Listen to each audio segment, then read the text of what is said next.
Can I work here? She didn't cry when she said it. She didn't beg.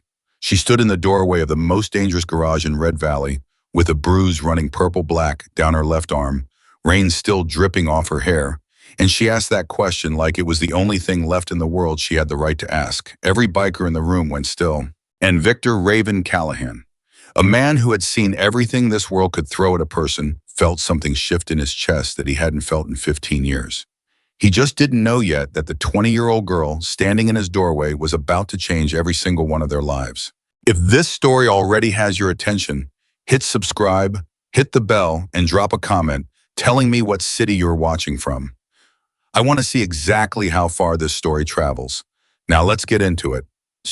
The rain had been falling since early afternoon, the kind that didn't announce itself with thunder or drama, just settled in quietly and refused to leave. The Red Valley Hells Angels garage sat on the eastern edge of town where the pavement gave way to gravel and the streetlights stopped trying.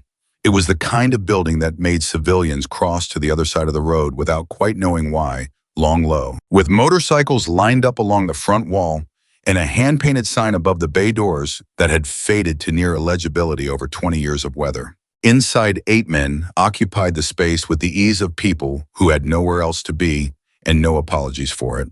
Cole Hargrove was flat on his back under a '98 Softail that had been giving its owner grief for 2 weeks.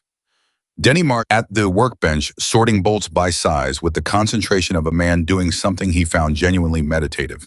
The others moved in and out of conversations, in and out of tasks, the garage humming with the low-frequency comfort of a place that knew what it was. Raven sat at the cluttered desk in the back corner that served as his office, a position that gave him sight lines to every door, every window, every inch of the floor.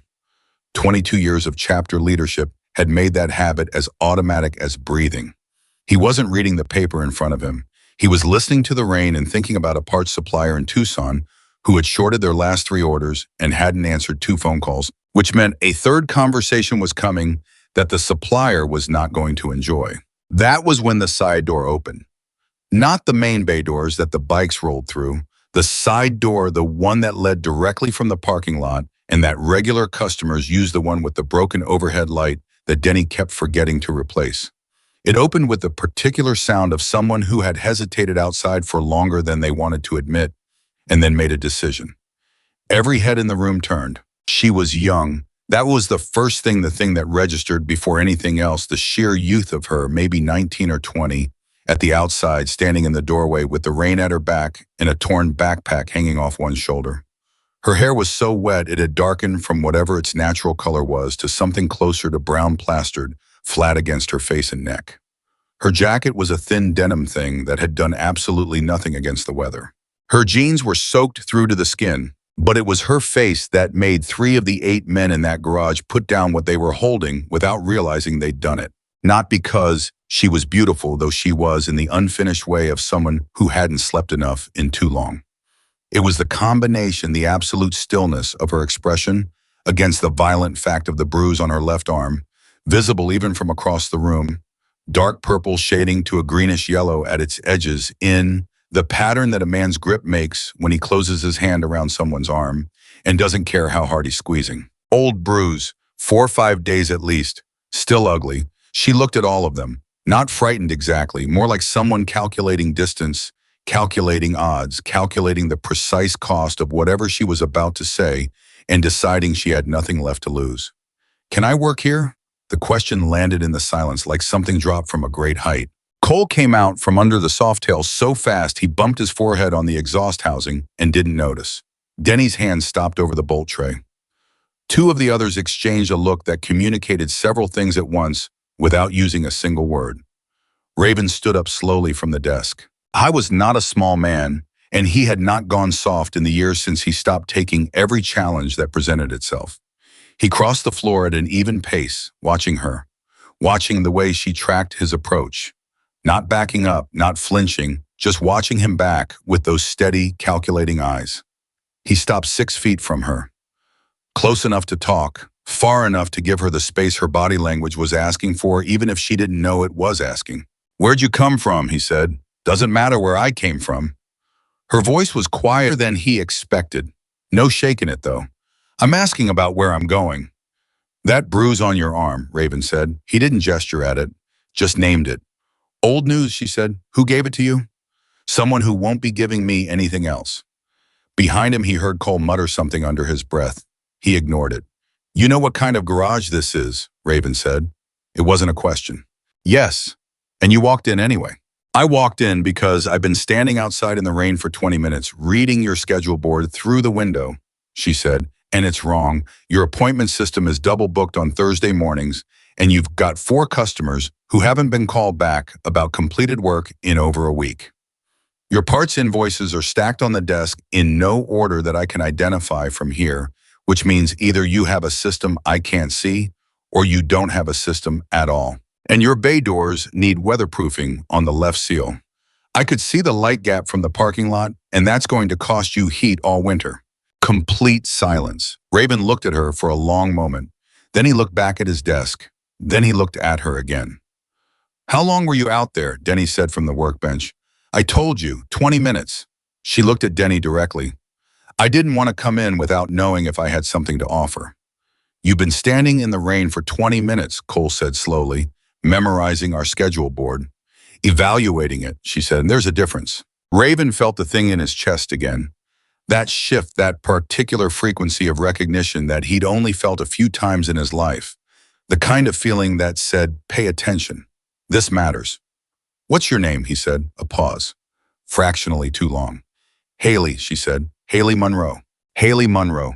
He repeated it the way you repeat a name when something in the sound of it doesn't quite land flat, when there's a consonant that feels like it belongs somewhere else.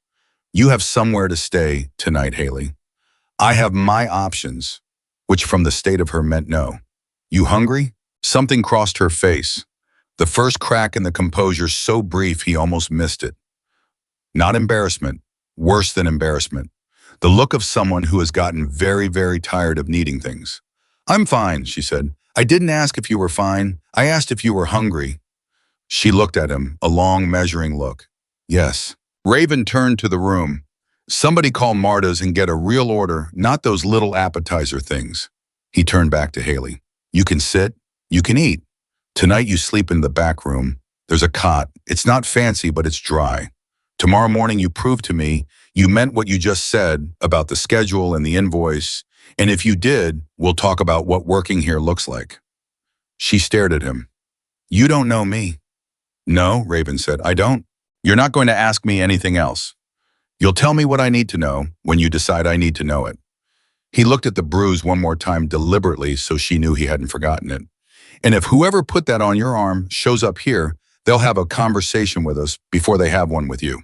Haley Monroe stood in the doorway of the Red Valley Hells Angels garage for 5 more seconds, her wet hair dripping onto the concrete, her torn backpack hanging off her shoulder, her face doing the complicated arithmetic of someone who has been disappointed so many times that hope itself has started to feel dangerous. Then she stepped inside. She was careful not to let anyone see her exhale. Marta's delivered in 40 minutes pulled pork sandwiches, coleslaw baked beans, enough for everyone twice over. Haley ate with the focused, efficient attention of someone who hadn't had a real meal in longer than she was going to say, but she didn't wolf it down. She was careful about that. She ate like she was trying to appear normal, which told Raven more about where she'd been than anything she'd said so far. The bikers, to their credit, didn't stare. They ate their own food and talked around her with the practiced ease of men who had spent enough time in uncomfortable social situations to know that the best thing you could do for someone who needed to feel invisible for a minute was pretend they were. Cole, however, had never been particularly good at pretending. So what's your actual background? He said, not unkindly. You know about schedule systems and invoice filing, and you were reading our operations from a parking lot. What did you do before? Haley looked at him over her sandwich. Little of everything. Like what? Gas station attendant in Nevada. Restaurant inventory in Colorado, 6 months doing accounts receivable for a trucking company in Kansas, 3 months doing dispatch for a small courier outfit in Oklahoma. She said it flatly, each item a fact and nothing more. I move around a lot. How old are you? Denny asked. 20. Denny looked at Cole. Cole looked at Denny. You've done all that by 20. I started working at 14, Haley said. You get a lot done when you don't stop. There was a quality to how she said it that closed the door on the follow-up question, not rudely, just definitively. She'd offered what she was willing to offer, and the boundary was clear without being aggressive about it. Raven, listening from the desk where he'd returned with his food, noted all of it. The precision of the job history. The way each location was named but no personal details attached, no friends mentioned, no particular reason for leaving, no story attached to any of it.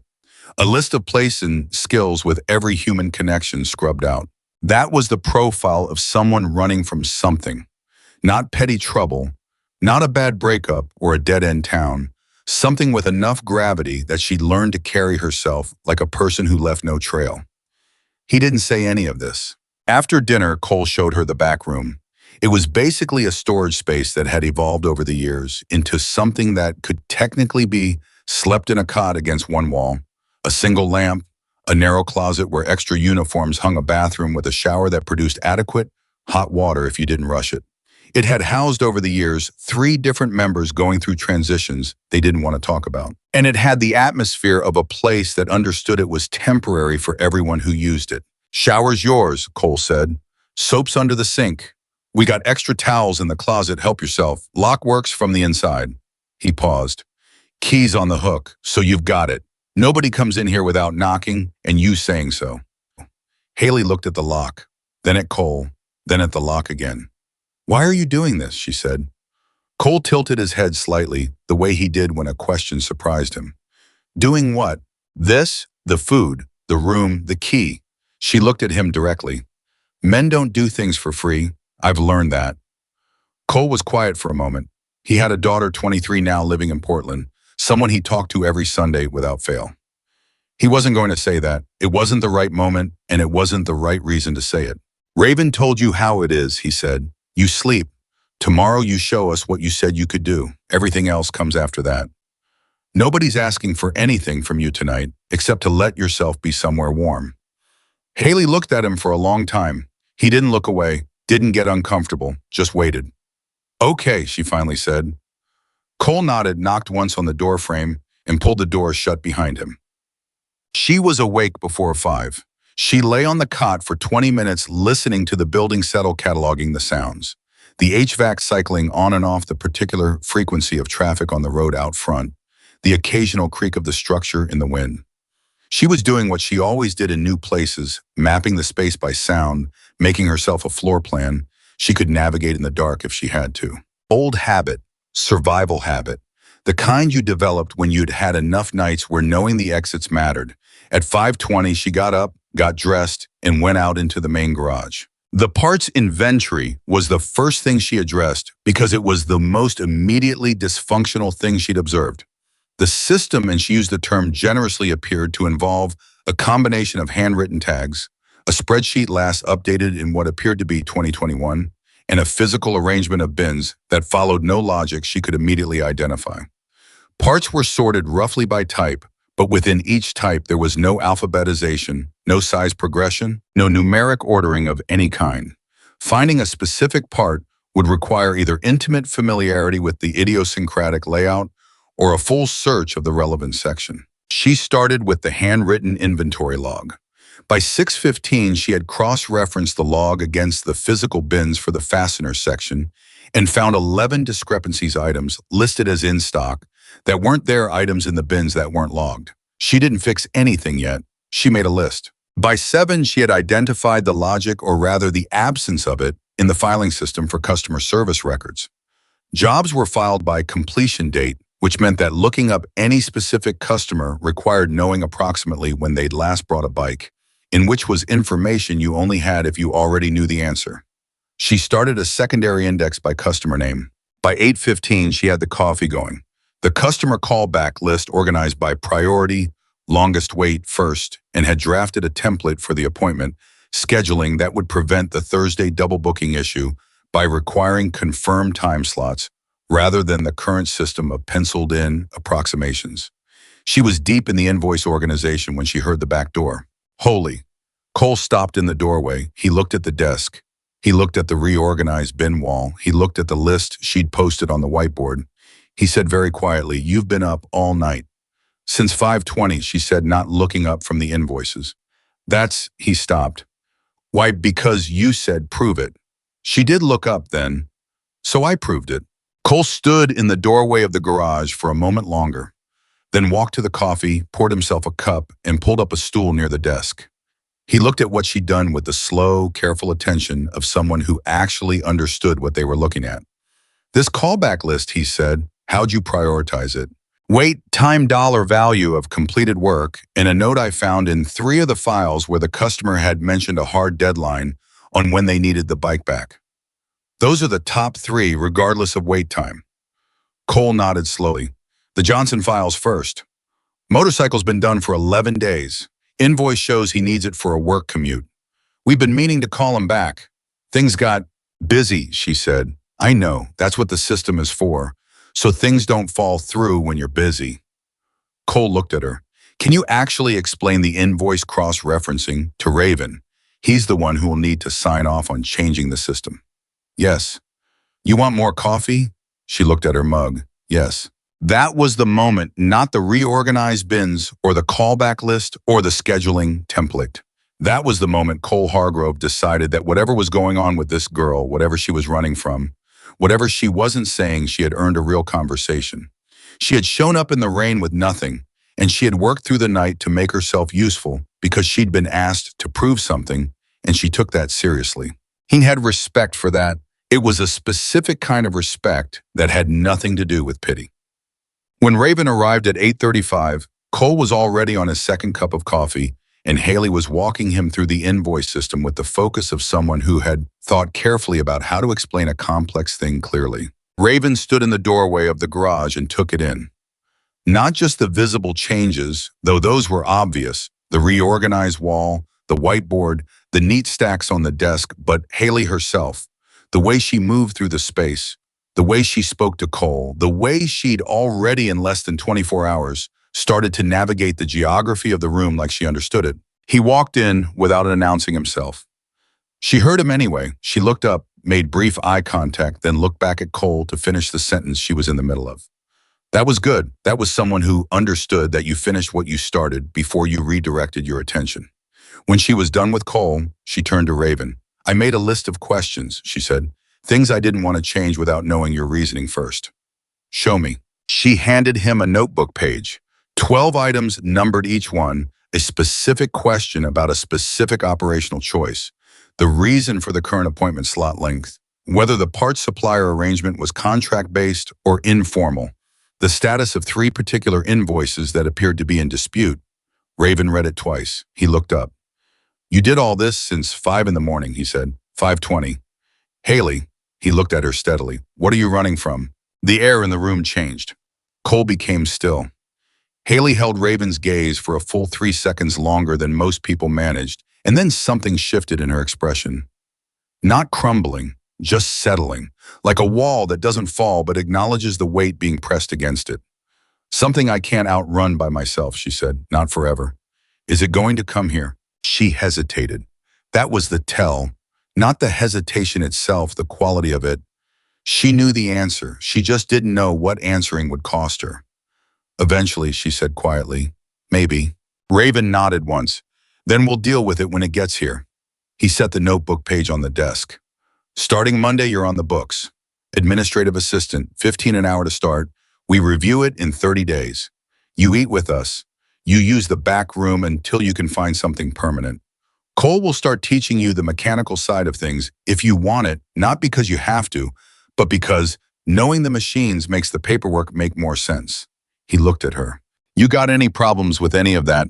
Haley Monroe looked at Victor Raven Callahan in the Red Valley Hells Angels garage, and the arithmetic she was doing behind her eyes was different this time.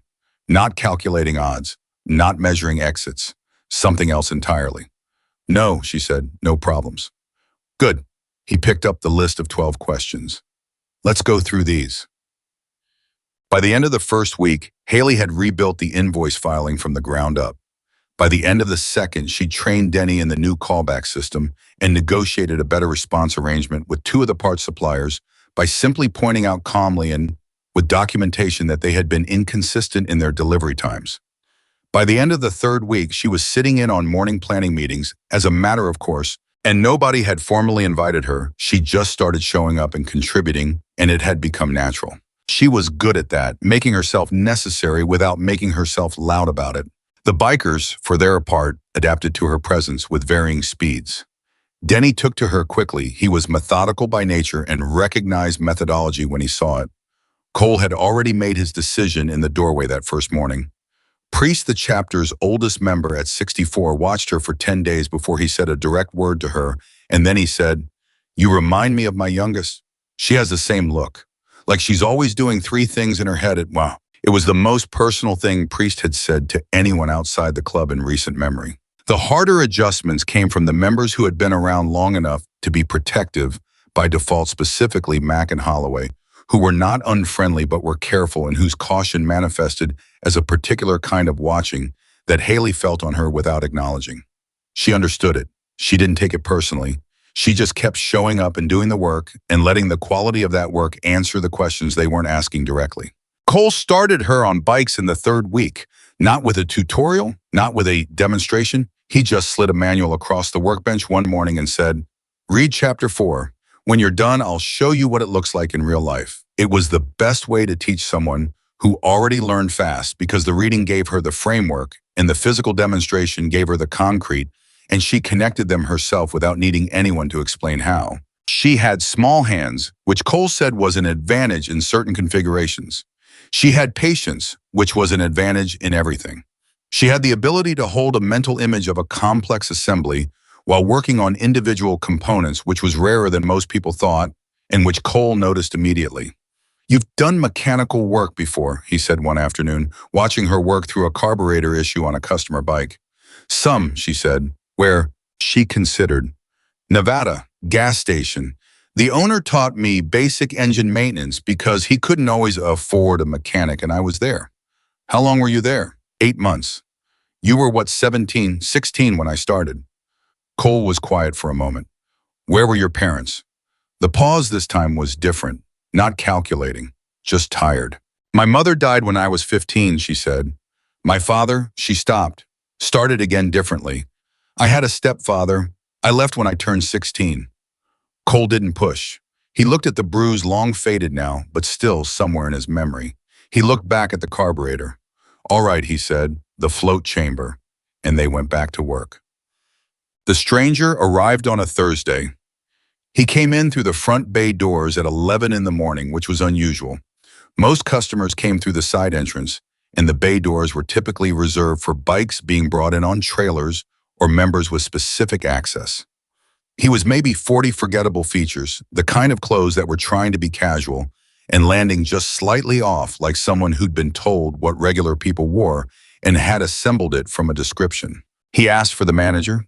Denny, who was on front desk that morning, told him Raven was in the back and asked what the visit was about. "Looking for someone," the man said pleasantly. "A young woman, blonde, mid-20s, maybe could be younger. Goes by different names. Wondered if she'd come through your area." Denny kept his face completely neutral, which was something he'd become very good at over 15 years of club membership. "Lot of people come through," he said. "What she wanted for? Family matter," the man said. "Father's looking for her, worried about her. You know how it is."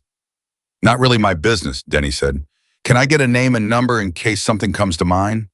The man gave a name, Marcus Webb, and a phone number that Denny wrote on a sticky note with the calm deliberateness of someone who was going to hand that note directly to Raven as soon as the door closed. Which he did. Raven looked at the name. He looked at the number. He looked at the bay doors and then at the window that faced the parking lot where the man named Marcus Webb was getting into a dark blue sedan that had rental car written all over it. He folded the sticky note and put it in his pocket. 40 minutes later, without any visible change in his demeanor or any announcement about why, Raven walked into the back office area where Haley was working on the accounts and sat down across from her. She looked up. She read him in about 2 seconds. Haley Monroe, who had learned to read rooms faster than most people could read, menus went very still. "Someone came asking about you today," Raven said. Her pen stopped moving. She sat down carefully. "Describe him." He did. She looked at the desk, at her hands. She breathed out through her nose, slow, controlled the way someone breathes when they're keeping their body from reacting before their mind has decided what to do. How much do you need me to tell you? She said. Enough to know what's coming, Raven said. That's all I need right now. She looked at him for a long time, long enough for him to see the full weight of what she'd been carrying, long enough for him to understand that whatever she was about to say, she'd been deciding whether to say it for weeks. His name isn't Marcus Webb, she said quietly. I don't know what name he's using, but he works for my stepfather, and my stepfather doesn't send people to find me because he misses me. She paused. He sends people to find me because of something I have, something that would destroy him if it ever became public. What do you have? Raven said. Haley reached into the inner lining of her torn backpack, the one she'd kept under the cot since the first night, the one she carried everywhere, even inside the building, and pulled out a USB drive in a folded envelope. Everything, she said, every document, every record, every piece of evidence I spent 4 years putting together before I ran. Raven looked at what she'd placed on the desk. He didn't reach for it. Who is your stepfather? He said. And Haley Monroe, whose real name was not Monroe at all, finally told him. Outside, the dark blue sedan made one slow pass down the street in front of the garage before turning at the corner and disappearing. Inside, the Red Valley Hells Angels stopped being just a garage, though none of them would have named it that way. They would have just said that one of their own was in trouble, and that changed everything. Raven didn't touch the USB drive or the envelope for a long time. He just looked at them sitting on the desk between him and Haley, and then he looked at her, and the silence in the back office had the particular texture of silence that comes right before something irreversible gets said. Richard Whitmore, he finally repeated. He said it the way you say a name when you recognize it from a context that has nothing to do with the conversation you're currently having. The Richard Whitmore, construction, commercial real estate, the guy who built half the county infrastructure contracts in this state over the last 15 years. That's him, Haley said. He's your stepfather. He married my mother when I was 12. She said it without any particular emotion, which was its own kind of emotion. She died 3 years later. Raven was quiet, and he's been looking for you ever since. Not right away, Haley said. For the first year after I left, I don't think he thought I was a real problem. I was 16. I had no money, no connections, no credibility. Who was going to listen to a 16-year-old runaway talking about Richard Whitmore? She looked at her hands. But I wasn't just talking, I was collecting. Every time I was somewhere long enough to access records, I found something. Court filings, financial disclosures, contractor agreements. Things that should have been public but got buried. Things that shouldn't exist at all but do. She nodded at the envelope. 4 years of that. And about 8 months ago, I got close enough to something that I think scared him badly enough to start actually looking. What was the something? She met his eyes. Proof of what happened to my mother. The word landed differently than the others. Raven felt the shift in the room. The official record says it was an accident, Haley said. She fell. Home accident, head trauma death at the scene. The police report took 6 days to file, which is unusual. And the medical examiner who signed off retired 3 months later with a very comfortable pension that nobody seemed to question. Her voice was level, completely carefully level. I have the original draft of the medical examiner's report, not the final version, the draft, the one that uses different language about the injury pattern. Raven looked at the envelope. How did you get that? I spent 7 months in the town where the medical examiner retired, Haley said. I got a job at the diner he ate breakfast at every morning. I listened. I was patient. A pause. He talked in his sleep about it. His wife told me eventually after I'd been bringing her groceries for 4 months when her hip got bad. She didn't know what she was telling me. She just said her husband hadn't slept well since the Whitmore woman. Haley's voice didn't break, but it contracted just slightly, just for a second. That was enough. I found the rest. Raven put both hands flat on the desk. He looked at the USB drive in the envelope, and then at the door, and then at Haley. You've been carrying this, he said, alone for 4 years. There wasn't anyone else, she said simply. He stood up. He walked to the door of the back office and opened it, and his voice when he spoke was calibrated to carry exactly as far as the main floor and no further. Cole, Denny, Priest, back here. They came in without questions, which was one of the things about this particular group of men that Raven had spent 22 years being quietly grateful for. They read the room, they read his face, and they sat down or leaned against the wall and waited. Raven told them, not everything. Not yet he gave them the shape of it, the outline, Haley's real name, her stepfather's name, what she had in the envelope, and on the drive, what the man named Marcus Webb, who was not named Marcus Webb, had been in the garage looking for. Cole's jaw was tight by the end. Denny's expression had gone to something careful and still. Priest, who had seen the full arc of several decades and kept most of his reactions behind his eyes, looked at Haley with the particular attention of a man recalculating. You said he sent someone just to ask questions, Cole said to Raven. That's what he did today. That's a probe, Cole said. That's not a search. He's not sure she's here yet. Or he's sure, and he's being careful, Denny said. Either way, we have a window, Raven said. He looked at Haley. You understand that if you want to handle this without us, that's your call. This is your situation. We're not telling you what to do. Haley looked around the room at the four of them. Cole, who had taught her about float chambers and listened to the outline of her life without pushing for more. Denny, who had learned her callback system and referred to it now as the system like it had always existed. Priest, who had compared her to his youngest daughter and meant it as something real. I've been handling it alone for 4 years, she said, and it keeps getting closer. She looked at Raven. I don't know how to do this with other people. I know, Raven said. That's why you're going to have to trust us to show you how. She nodded once. It was the kind of nod that cost something.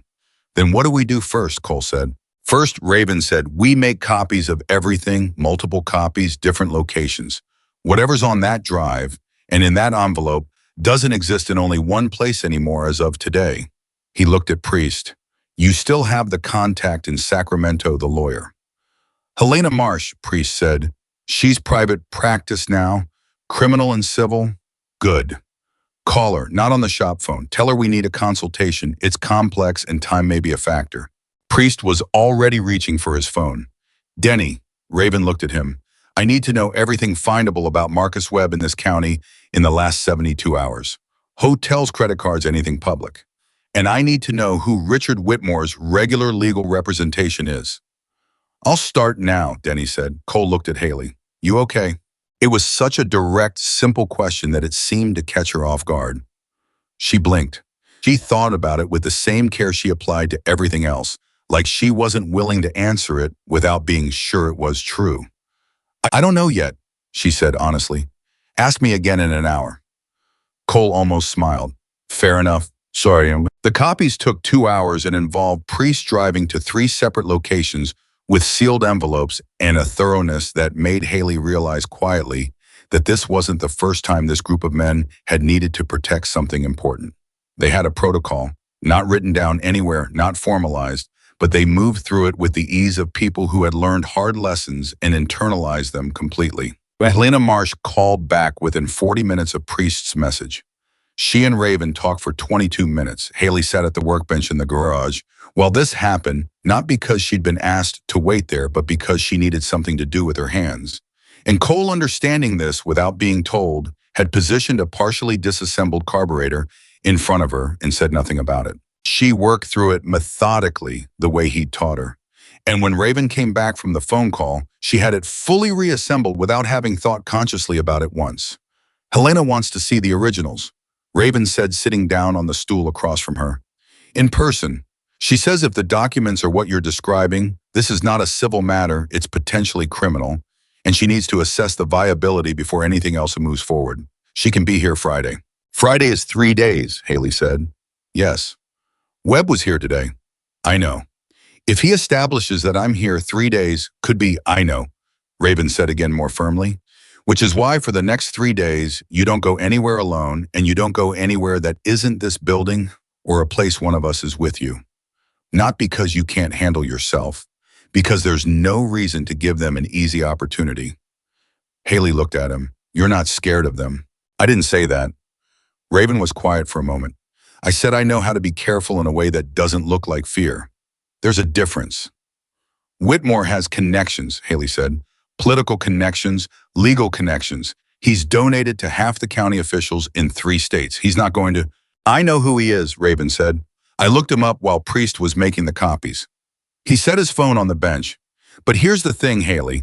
People who build that kind of structure, all that influence, all those connections, they build it because they're afraid.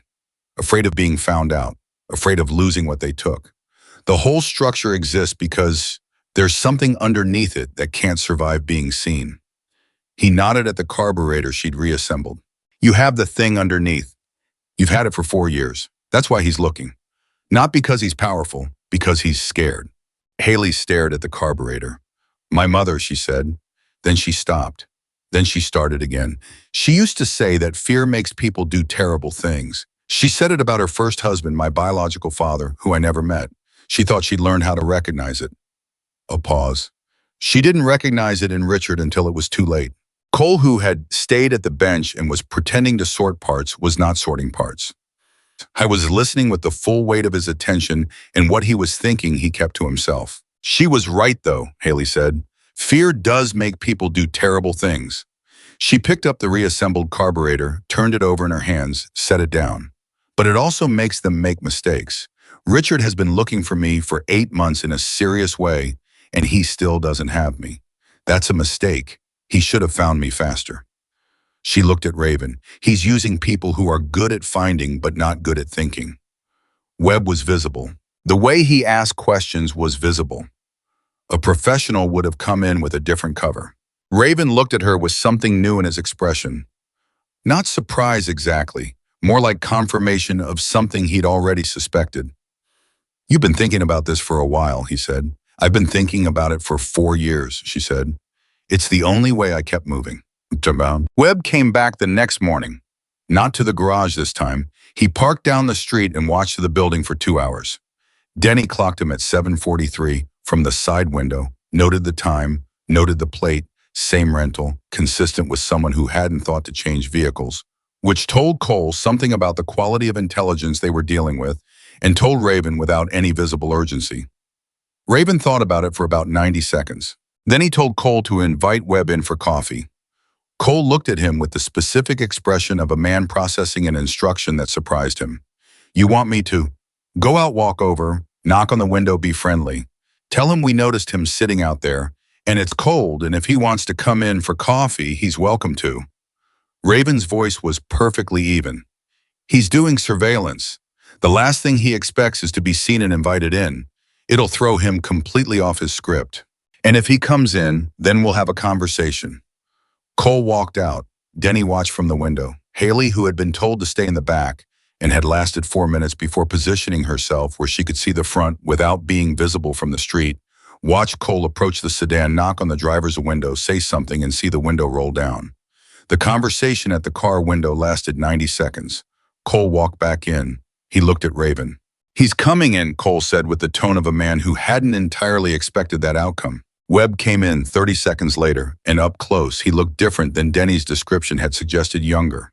More uncertain, the forgettable features surfaced, disguising someone who was genuinely nervous and not particularly skilled at hiding it once he'd been surprised out of his prepared approach. He took the coffee Denny offered and stood near the desk and looked around the garage with the careful, deliberate attention of someone cataloging details. His eyes found Haley in approximately 4 seconds. She was standing in the open doorway of the back office with a clipboard, and she met his gaze without flinching and without any recognition in her expression at all. I appreciate the hospitality, Webb said to Raven. We're a friendly garage, Raven said. You were out there a while. Seemed rude not to ask. I was just, Webb paused, doing some research on the area. What kind of research? I'm with a property development firm, Webb said. He had a cover ready, of course he did, but the speed with which he deployed it had the texture of something rehearsed rather than real. Looking at commercial properties in the area, this block has some interesting characteristics. Raven said. You were here yesterday too, asking about a girl. Webb's coffee cup didn't move, but something in his posture did. Micro shift. There and gone. I ask around when I'm doing area research, Webb said carefully. Local demographics, that kind of thing. What's her name? Raven said. The girl you're looking for. I don't have a specific name, just a description. Blonde, you said. Young. That's right. Raven nodded slowly. We get a lot of people through here. Young, old, all types, people looking for work, people just passing through. He looked at Webb with an expression that was completely pleasant and contained multitudes. If I think of anyone matching that description, I'll give you a call. You left your number with my guy yesterday. I did. Good. Raven extended his hand. Safe travels. Webb shook it, put down his coffee cup, looked once more around the garage in a way that was supposed to be casual and wasn't, and left. The door closed. Nobody in the garage spoke for a full 5 seconds. He made Haley, Cole said, probably Raven said, the way he looked at her, but he's not sure. She didn't react. He'll report back, Denny said, and whoever sends him will tell him to confirm. I know. Raven looked at Haley, who had not moved from the back office doorway. You did well. I've had practice, she said. Her voice was steady. Her hands, which nobody except Cole happened to notice, were not. Cole went back to his workbench and found a task that required him to stay in her general line of sight for the rest of the afternoon. He didn't mention it. She didn't mention it. That was also a kind of communication. Helena Marsh arrived on Friday at 2 in the afternoon in a silver sedan that was neither flashy nor cheap, wearing the particular style of professional dress that communicates I went to good schools and I charge accordingly without being aggressive about either point. She was 51, she'd spent 12 years as a prosecutor before going private, and she had the eyes of someone who processed information at a speed that most people would find uncomfortable if they realized it was happening. She shook Raven's hand. She looked around the garage with the eyes of someone who had walked into many unexpected rooms and made peace with surprise long ago. You weren't what I was picturing, she said to Raven. What were you picturing? Something more aggressive, she said. This is a good space. She meant it as an observation, not a compliment, which made it more useful than a compliment would have been. Then she looked at Haley. You're the client. It wasn't a question. I'm not sure I can afford, Haley started. We've discussed fees, Raven said. That's handled. Haley looked at him with an expression that she immediately sealed off before it could become anything demonstrative. She looked back at Helena. Yes, I'm the client. Then let's sit down, Helena said, and you tell me everything. And I mean everything, every document, every source, every conversation you remember, every date and location you can provide. We will be here as long as it takes, and I will not rush you, and I do not want you to leave anything out because you think it's too small. Haley sat down. She talked for 3 hours and 14 minutes. Helena asked questions in a style that suggested she had already identified 20 follow-up threads before Haley finished the sentence she was currently in. She took notes in a handwriting so compressed and efficient that Cole, glancing over once, couldn't read a word of it. She looked at the documents with her full attention, the original draft of the medical examiner's report receiving the longest examination, 4 minutes of silence during which nobody spoke, and Haley stared at the wall. At the end of 3 hours and 14 minutes, Helena closed her notebook. All right, she said. Is it enough? Haley said. The financial documents are compelling but not conclusive alone. They establish a pattern of behavior that supports a larger case but don't independently prove criminal intent. Helena's voice was measured and precise. The contractor records are more significant. There are 3 instances of fraud that are documentable independently of anything else you've given me. But the medical examiner's report... She paused. She looked at Haley directly. Where is Dr. Henry Carmichael now? Still in Reading, Haley said. Same house. Is he in good health? He was 8 months ago. His wife said his heart's not great, but he's functional. I need to talk to him, Helena said. Nah, not you, me, professionally. She closed her folder.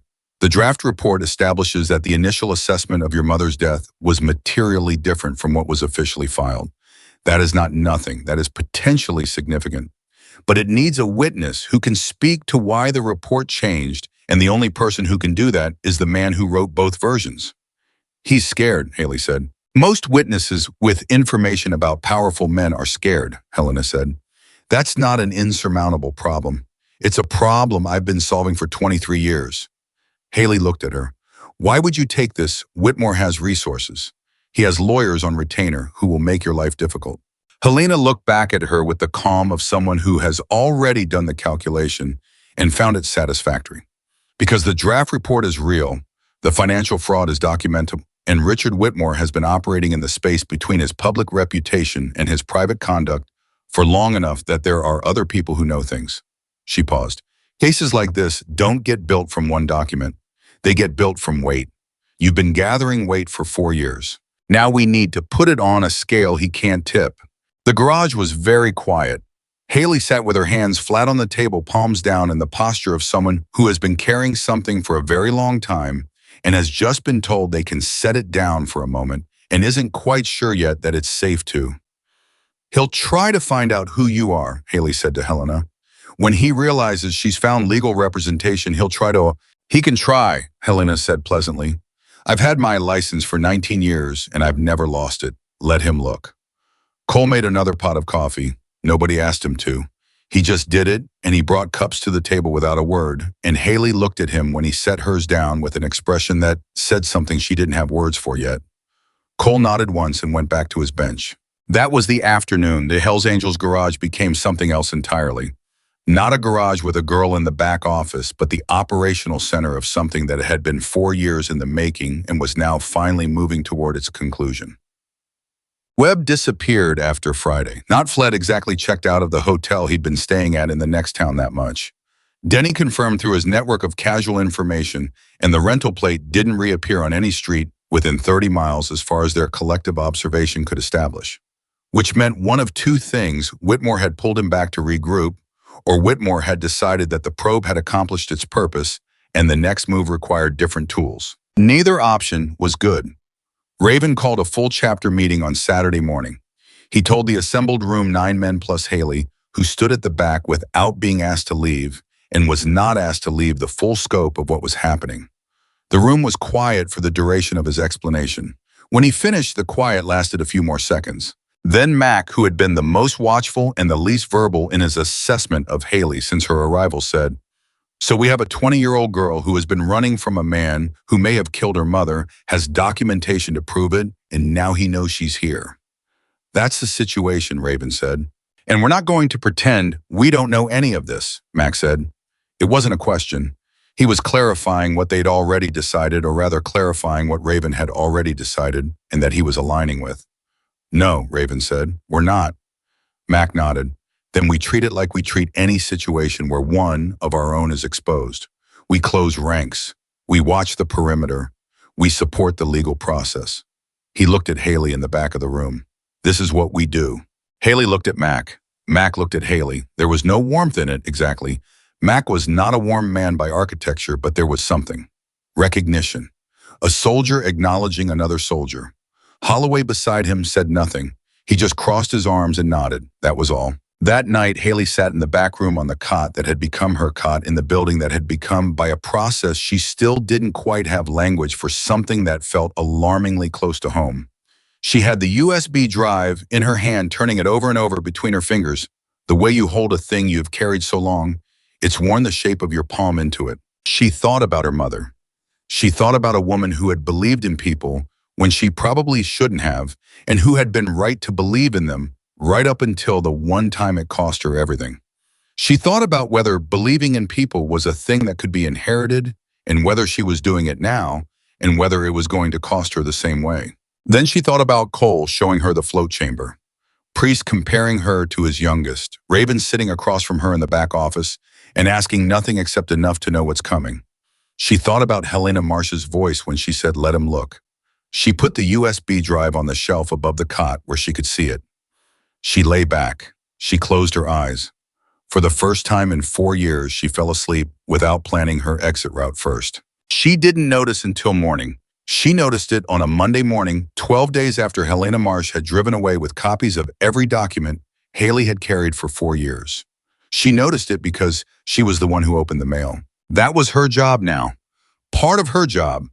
One of 20 things she managed in the course of a morning, and she developed the habit of sorting by sender before opening business. First personal, second anything without a return address. Last, the envelope without a return address that Monday was standard business size, her name typed on the front, no stamp, which meant hand-delivered. Which meant someone had walked up to the garage door and put it in the mail slot between closing Saturday night and her arriving at 7 Monday morning. She opened it, standing at the desk. Inside was a single photograph. No note, no message of any kind. The photograph was of her taken from a distance with a long lens, walking from the garage to the corner store 2 blocks away. She was carrying a paper bag. She was looking at her phone. She had no idea the picture was being taken. The timestamp printed in the corner said 11 days ago. She stood at the desk for a moment. She breathed. She put the photograph face down on the desk with a particular deliberate calm of someone choosing very carefully not to react in the way their body is asking them to react. Then she picked up her phone and called Raven, who was in the back. He came out in under 30 seconds. He looked at the photograph for a long time without picking it up. "No note," he said, "no note." "That's the message," Raven said. "The photograph is the message. He knows exactly where you are. He's been watching long enough to have documentation, and he wants you to know it." "He's trying to make me run," Haley said. "Yes. Because if I run the case Helena is building falls apart. I'm the primary witness. Without me present and stable and willing to testify, the documents are harder to contextualize." She looked at the photograph face down on the desk. "He doesn't want to confront what I have. He wants me to disappear before it ever becomes a formal matter." Raven picked up the photograph. He studied it with the attention of a man cataloging details. The angle, the distance, the quality of the shot, professional equipment, not a phone camera. Someone who did this for money and knew what they were doing. "This isn't Webb," Raven said. "No," Haley agreed. "Webb was a probe. This is something else." Raven set the photograph down. He looked at her. "You're not running." It wasn't a question, but she answered it anyway. "No," she said. "I'm not running." He nodded once, the compact nod of a man who'd heard the answer he expected and was already thinking about what came next. "I'm calling Helena this morning, and I'm calling two people I trust who know how to look back at someone who's looking at us." He paused. "This escalates things. I know. You still want to do this?" "My mother is buried in a cemetery in Claremont under a headstone that says home with God," Haley said. "And the man who put her there has been living in his house and going to his fundraising dinners and shaking hands with county commissioners for 5 years." She looked at Raven directly. "Yes, I want to do this." Raven looked at her for one more second. Then he went to make the calls. Cole came in from the Bay 40 minutes later and found Haley at the desk working through invoices with her full focus, jaw-set posture straight. He looked at Raven's expression when Raven passed him on the floor and understood without being told that something had shifted. He went to the workbench. He started working on the transmission job that had been waiting since last Thursday. I didn't say anything, but he stayed where she could see him and she could see him, and neither of them addressed it. That was its own kind of language. Helena's response to the photograph was swift and specific. She called Raven back within 40 minutes, and the first thing she said was, "Don't touch it again after this bag. And document exactly when and how it was received. Chain of custody starts now." The second thing she said was, "This is intimidation. It's potentially criminal in itself depending on what we can establish about who sent it and under whose instruction. I want everything documented from this point forward." The third thing she said was, "I spoke with Dr. Carmichael." That one landed differently. Raven put the call on speaker. Haley was standing 6 feet away, and she went absolutely still. "He's scared," Helena said, "but he's tired of being scared. Those two things don't always cancel each other out, and in this case, I don't think they will. I spent 2 hours with him on the phone. I'm driving to Reading on Wednesday." A pause, the kind with weight in it. "He said something that I think you should know, Haley. He said, 'I've been waiting for someone to ask me the right questions for 5 years.'" Haley sat down. Not dramatically, she just found the chair behind the desk and sat in it with the care of someone whose legs had decided they were done for the moment. "He'll testify," she said. "He's not there yet," Helena said, "but he's closer than I expected. He has a condition. He wants immunity from any prosecution related to his role in the filing. I think we can get that, but it requires me to make a contact at the DA's level, and I want to do that carefully so word doesn't travel in the wrong direction before we're ready." "How long?" Raven said. 2 weeks, maybe 3, before we have enough to bring to the DA formally. Possibly faster if Michael commits." Helena's voice was measured. "I know 3 weeks feels like a long time given what arrived in your mail this morning. But moving too fast and with insufficient preparation will give Whitmore's lawyers room to attack the process rather than the evidence. We don't want that." Raven looked at Haley. Haley looked at the desk. She was doing the arithmetic again, the same arithmetic she'd been doing for 4 years, but with different variables now. Not just her own survival against his resources. Now it was his resources against the weight of what Helena was assembling, against the combined stubbornness of 9 men who had closed ranks without being asked to, against a retired medical examiner who was tired of being scared. Different math, different result. 3 weeks, she said. Okay, I'll be in contact daily, Helena said. If anything else arrives, any communication, any contact, anyone who makes you uncomfortable, anyone who asks about you anywhere near that garage document, it and call me immediately. Are we clear? Clear, Raven said. One more thing. Helena paused again. The financial fraud documentation Haley assembled the 3 contractor discrepancies I mentioned. I've had a forensic accountant colleague look at the copies I hold. She found 2 additional patterns that weren't in Haley's original analysis. Richard Whitmore has been defrauding public contracts for at least 7 years, and the paper trail is longer and more detailed than even Haley knew. Another pause. He has more enemies than he realizes. That's going to become relevant. The call ended. The garage was quiet for a moment. Priest, who had been in the room the entire time and had not moved from his chair against the wall, said, "The accountant found more than you found." "Yes," Haley said. "You weren't wrong. You just didn't have the professional training to see the full picture."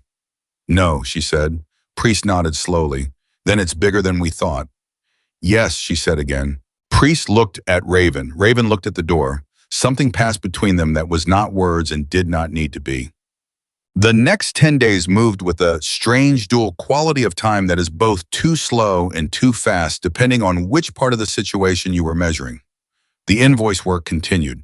The bike repairs continued. The callback system ran. The garage functioned exactly as it always had on its surface, and that surface was the point routine was armor, and they wore it deliberately. But underneath the surface, other things were moving. Denny established through a network of contacts that he never fully explained to anyone, and that nobody fully asked him to explain, that Richard Whitmore had hired a private investigation firm based in Phoenix with a significant budget and a specific brief: locate and monitor, do not approach, do not create legal exposure. The firm had at least 3 people working the Red Valley area. The photograph was theirs. 2 of the 3 were staying in a hotel in the next county. Cole relayed this information to Raven. Raven sat with it for 20 minutes. Then he made a call to a man named Garrett, who lived 3 counties over and had, in the 10 years since his retirement from federal law enforcement, maintained a very particular set of professional relationships that were useful in situations exactly like this one. Garrett agreed to come. He arrived on a Wednesday in a truck that had seen better decades and got out with the unhurried energy of a man who had stopped being in a hurry about the time he stopped carrying a badge. He was 63, gray-haired, built like someone who had stayed in shape out of discipline rather than vanity. And he shook Raven's hand with the easy familiarity of 2 people who had done business before and trusted the terms.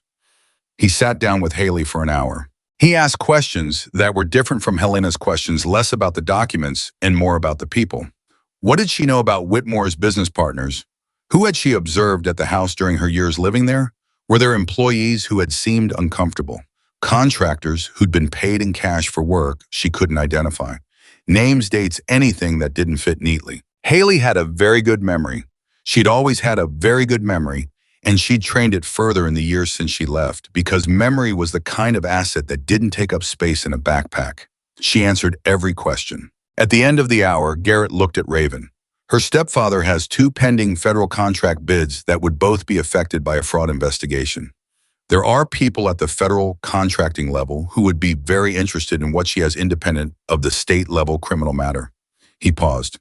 This isn't just a local case. I know who to call.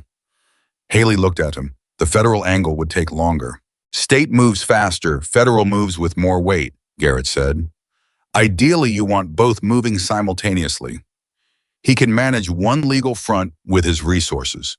2 simultaneous fronts, state criminal and federal contract fraud, are harder to contain. He looked at her with the direct assessment of a professional. You've been running from this for 4 years. You can wait 4 more weeks. I've been told 3 weeks, she said. 3 weeks for the state side. I need 4 for the federal contact. He looked at Raven. She needs to stay put, stay consistent, and not give them any reason to move faster than they're moving. She's not going anywhere, Raven said. Garrett looked at Haley one more time. "You're the bravest 20-year-old I've met in 30 years of this work," he said. "That's not flattery, that's an assessment." Haley didn't say anything for a moment. She had the look of someone receiving a thing they don't know how to hold yet. "I'm just tired of running," she finally said. Garrett nodded. "That's usually what brave looks like." It was Priest who found the second thread, and nobody had expected Priest to find anything because Priest's value had always been presence and judgment, and the kind of long horizon thinking that came from 6 decades of watching people navigate trouble. He came to Raven on a Thursday afternoon with a name written on a piece of paper. Raymond Cobb, he said, Whitmore's former business partner. They split in 2019 under circumstances that were not disclosed publicly, but involved a significant financial dispute. Cobb filed a civil suit that was settled out of court with a non-disclosure. Priest set the paper on the desk. "My contact in Sacramento, not Helena. Someone else says Cobb has been approached 3 times in the past 2 years by parties interested in his information about Whitmore's business practices. He declined each time because the parties weren't credible or didn't have enough to protect him." Raven looked at the paper, but now there's a federal angle and a state criminal case building simultaneously. "Now the equation is different," Priest said. "A man under NDA will break it if the alternative is being associated with a fraud prosecution and the NDA party is going to prison anyway. Can your contact make the introduction?" "Already asked." The answer was yes. Priest paused. "Cobb is in San Diego. Helena should know about this before we proceed." Raven called Helena. Helena said 3 things very fast in the order she said them. "That's significant. And then give me his full name and the case number of the civil suit, and then Raymond Cobb is the reason this case becomes airtight." She explained it quickly. Cobb's civil suit, even in its sealed settlement form, had left traces in the public record. The case number, the court, the assigned judge. She could depose Cobb under the protection of the criminal case. A settled NDA doesn't protect a party from testimony in a criminal proceeding if the testimony relates to criminal conduct. Whitmore's lawyers knew this, which meant if Cobb became known to them as a potential witness, they would move to discredit him immediately. "He has to be kept quiet," Helena said, "until I can get him on record in a formal deposition, which means nobody approaches him informally. Nobody warns him we're coming, and nobody does anything that gives Whitmore's team reason to believe we have him." A pause. "How reliable is your Sacramento contact?" "Absolutely," Priest said. Another pause. "All right, I'll move the Carmichael meeting to tomorrow and the Cobb contact to Friday. That compresses the timeline." Her voice shifted fractionally. "Tell Haley we're accelerating." The 3 weeks became 2. Priest relayed this to Haley in person. She was at the workbench with Cole working through the wiring diagnosis on a bike that had been refusing to start for reasons that had stumped Cole for 3 days, and that she had 40 minutes earlier identified as a corroded ground connection behind the headlight housing. She stopped when Priest told her. She set down the wire brush she'd been using. She looked at the bike. She breathed. 2 weeks, she said. Helena said it's moving faster than she expected. Because of Cobb. Because of Cobb and Carmichael both. The weight is there. She just needs the time to put it on the scale properly.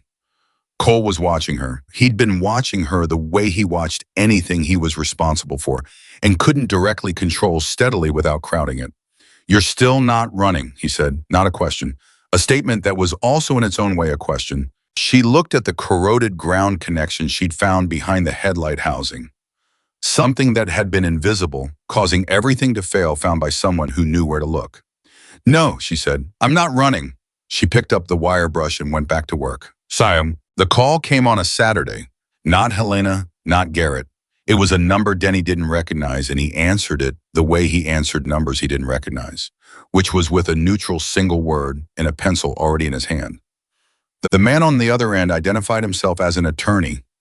Not Whitmore's primary legal team, a different firm, someone operating at a remove with the smooth voice of someone accustomed to making calls that didn't officially happen. "I'm reaching out on behalf of a mutual acquaintance," the attorney said, "regarding a matter involving certain documents that may have been obtained improperly. There's a conversation my client would like to have, a private conversation at a mutually agreeable location to discuss a resolution that would be beneficial to all parties." Denny wrote down every word verbatim while the man spoke. "I'll pass that along," Denny said and ended the call. He handed the notepad to Raven. Raven read it. He handed it to Haley. She read it. She read it again. She set it on the desk. He wants to make a deal, she said. That's what that is, Raven said. He's scared. She looked at Raven. You were right. The whole structure exists because of what's underneath. And he can feel the weight coming. She paused. He wouldn't be reaching through an intermediary attorney if he wasn't scared. No, Raven agreed. I'm not taking a deal, she said. Not loudly, not dramatically. The same flat certainty with which she'd said everything that mattered since the night she walked in from the rain. My mother doesn't get a deal. She gets the truth. Raven looked at her for a moment. Then he picked up his phone and called Helena. Helena's response was 4 words, do not call back. Then she said, more document, the call, preserve the number, note the date and time because an attorney reaching out to intimidate or negotiate with a represented party through back channels was itself potentially an ethics violation, and she would be deciding what to do with that information. Then she said, Haley, he reached out because we're close enough that he can feel it. Stay steady, 2 weeks. Haley took the phone. She said, Helena. Yes, thank you. Helena was quiet for a half second, which was unusual for her. Don't thank me yet. Thank me when it's done. I'll do both, Haley said. She handed the phone back to Raven. She went back to the desk. She sat down. She pulled the invoice stack toward her with the practiced movement of someone returning to something they know well. Cole came in from the bay, noticed the quality of the silence, looked at Raven, and received a single small nod. I went to the coffee. He poured 2 cups. He set one on the desk next to Haley without a word. She wrapped both hands around it. She looked at the steam rising from it. Outside, the wind had picked up, and someone's truck in the parking lot was doing that thing where a loose door panel vibrates at a specific frequency, low and constant, a sound you could almost stop hearing. Almost. In 2 weeks, everything was going to break wide open. She could feel it moving the way feel weather coming before it arrives, that specific pressure in the air. That particular quality of tension, the world holding its breath before it exhales. She had walked into this garage with a torn backpack and a bruise on her arm and 4 years of evidence and nowhere left to run. Now she had 9 men around her, a lawyer who was feared by people who feared no one, a federal contact who knew which calls to make, a retired medical examiner who was tired of his own silence, and a former business partner whose NDA was about to become the least of his concerns. She drank the coffee Cole had put in front of her. She opened the next invoice. She kept working. Helena called on a Tuesday morning at 7:48 before Haley had finished her first cup of coffee, and the first thing she said was not hello. Carmichael signed the cooperation agreement last night, she said. He's on record. Everything he knows about the original report, the pressure he received to change it, the name of the person who made the call. All of it, notarized and in my hands as of 10:30 last night. Haley put her coffee cup down very carefully. He named someone, she said. A man named Douglas Frey, Whitmore's chief of operations for 11 years. Frey made the call to Carmichael 48 hours after your mother died. He told Carmichael that the Whitmore family would prefer a finding of accidental death and that the county medical examiner's office had always been well supported by Whitmore's charitable contributions and that continued support was contingent on continued cooperation. Helena's voice was precise and completely controlled. Carmichael changed the report the next morning. He said he told himself it was probably an accident anyway, and he was just adjusting language. He said he stopped believing that within 6 months. Haley was standing at the desk, and she was very still, and her breathing was the breathing of someone holding their own interior architecture together by sheer discipline. Douglas Frey, she said. You know him? He was at the house every week, she said. He was at my mother's funeral. He stood next to Richard at the graveside. A pause. He put his hand on my shoulder. The silence that followed that sentence had a particular texture that Helena, who was not easily moved, nevertheless felt. I'm sorry, Helena said and meant it. Don't be, Haley said. Not yet. Tell me what comes next, Helena told her. The cooperation agreement with Carmichael opened a formal criminal referral to the state attorney general's office, not the county DA, which was too close to Whitmore's political network, but the AG, which operated independently and had both the jurisdiction and the insulation from local pressure. Helena had a contact at the AG's office, a deputy who had been quietly interested in Richard Whitmore for reasons that were about to become clear. The referral was going in that afternoon. Simultaneously, Garrett had made his federal contact. The contracting fraud angle was being reviewed by an agent in the FBI's Financial Crimes Unit in Sacramento. It was preliminary, but the agent had responded with the particular kind of swift attentiveness that meant the material had landed on a desk where it was already meaningful. They're going to look at each other's work, Helena said, state and federal. When that happens, the case gets bigger than either one of them alone. She paused. Haley, I need you to prepare yourself. This is not going to resolve quietly. When it moves, it's going to move publicly, and Richard Whitmore's name that is going to be in places he has never been named before. His lawyers will fight every inch of it. There will be a period, probably 2 to 4 weeks after the referral lands, where things get louder before they get resolved. Louder how? Raven said. He was at the desk beside Haley had been since Helena's call came in, sitting with the deliberate stillness of someone who knew his job right now was to be present and not to fill the space. His attorneys will move to challenge the documents, challenge the chain of custody, challenge Michael's credibility. They'll look for any procedural weakness. They may try to tie the documents to theft claim. Haley removed private records without authorization. They'll look at everyone around her.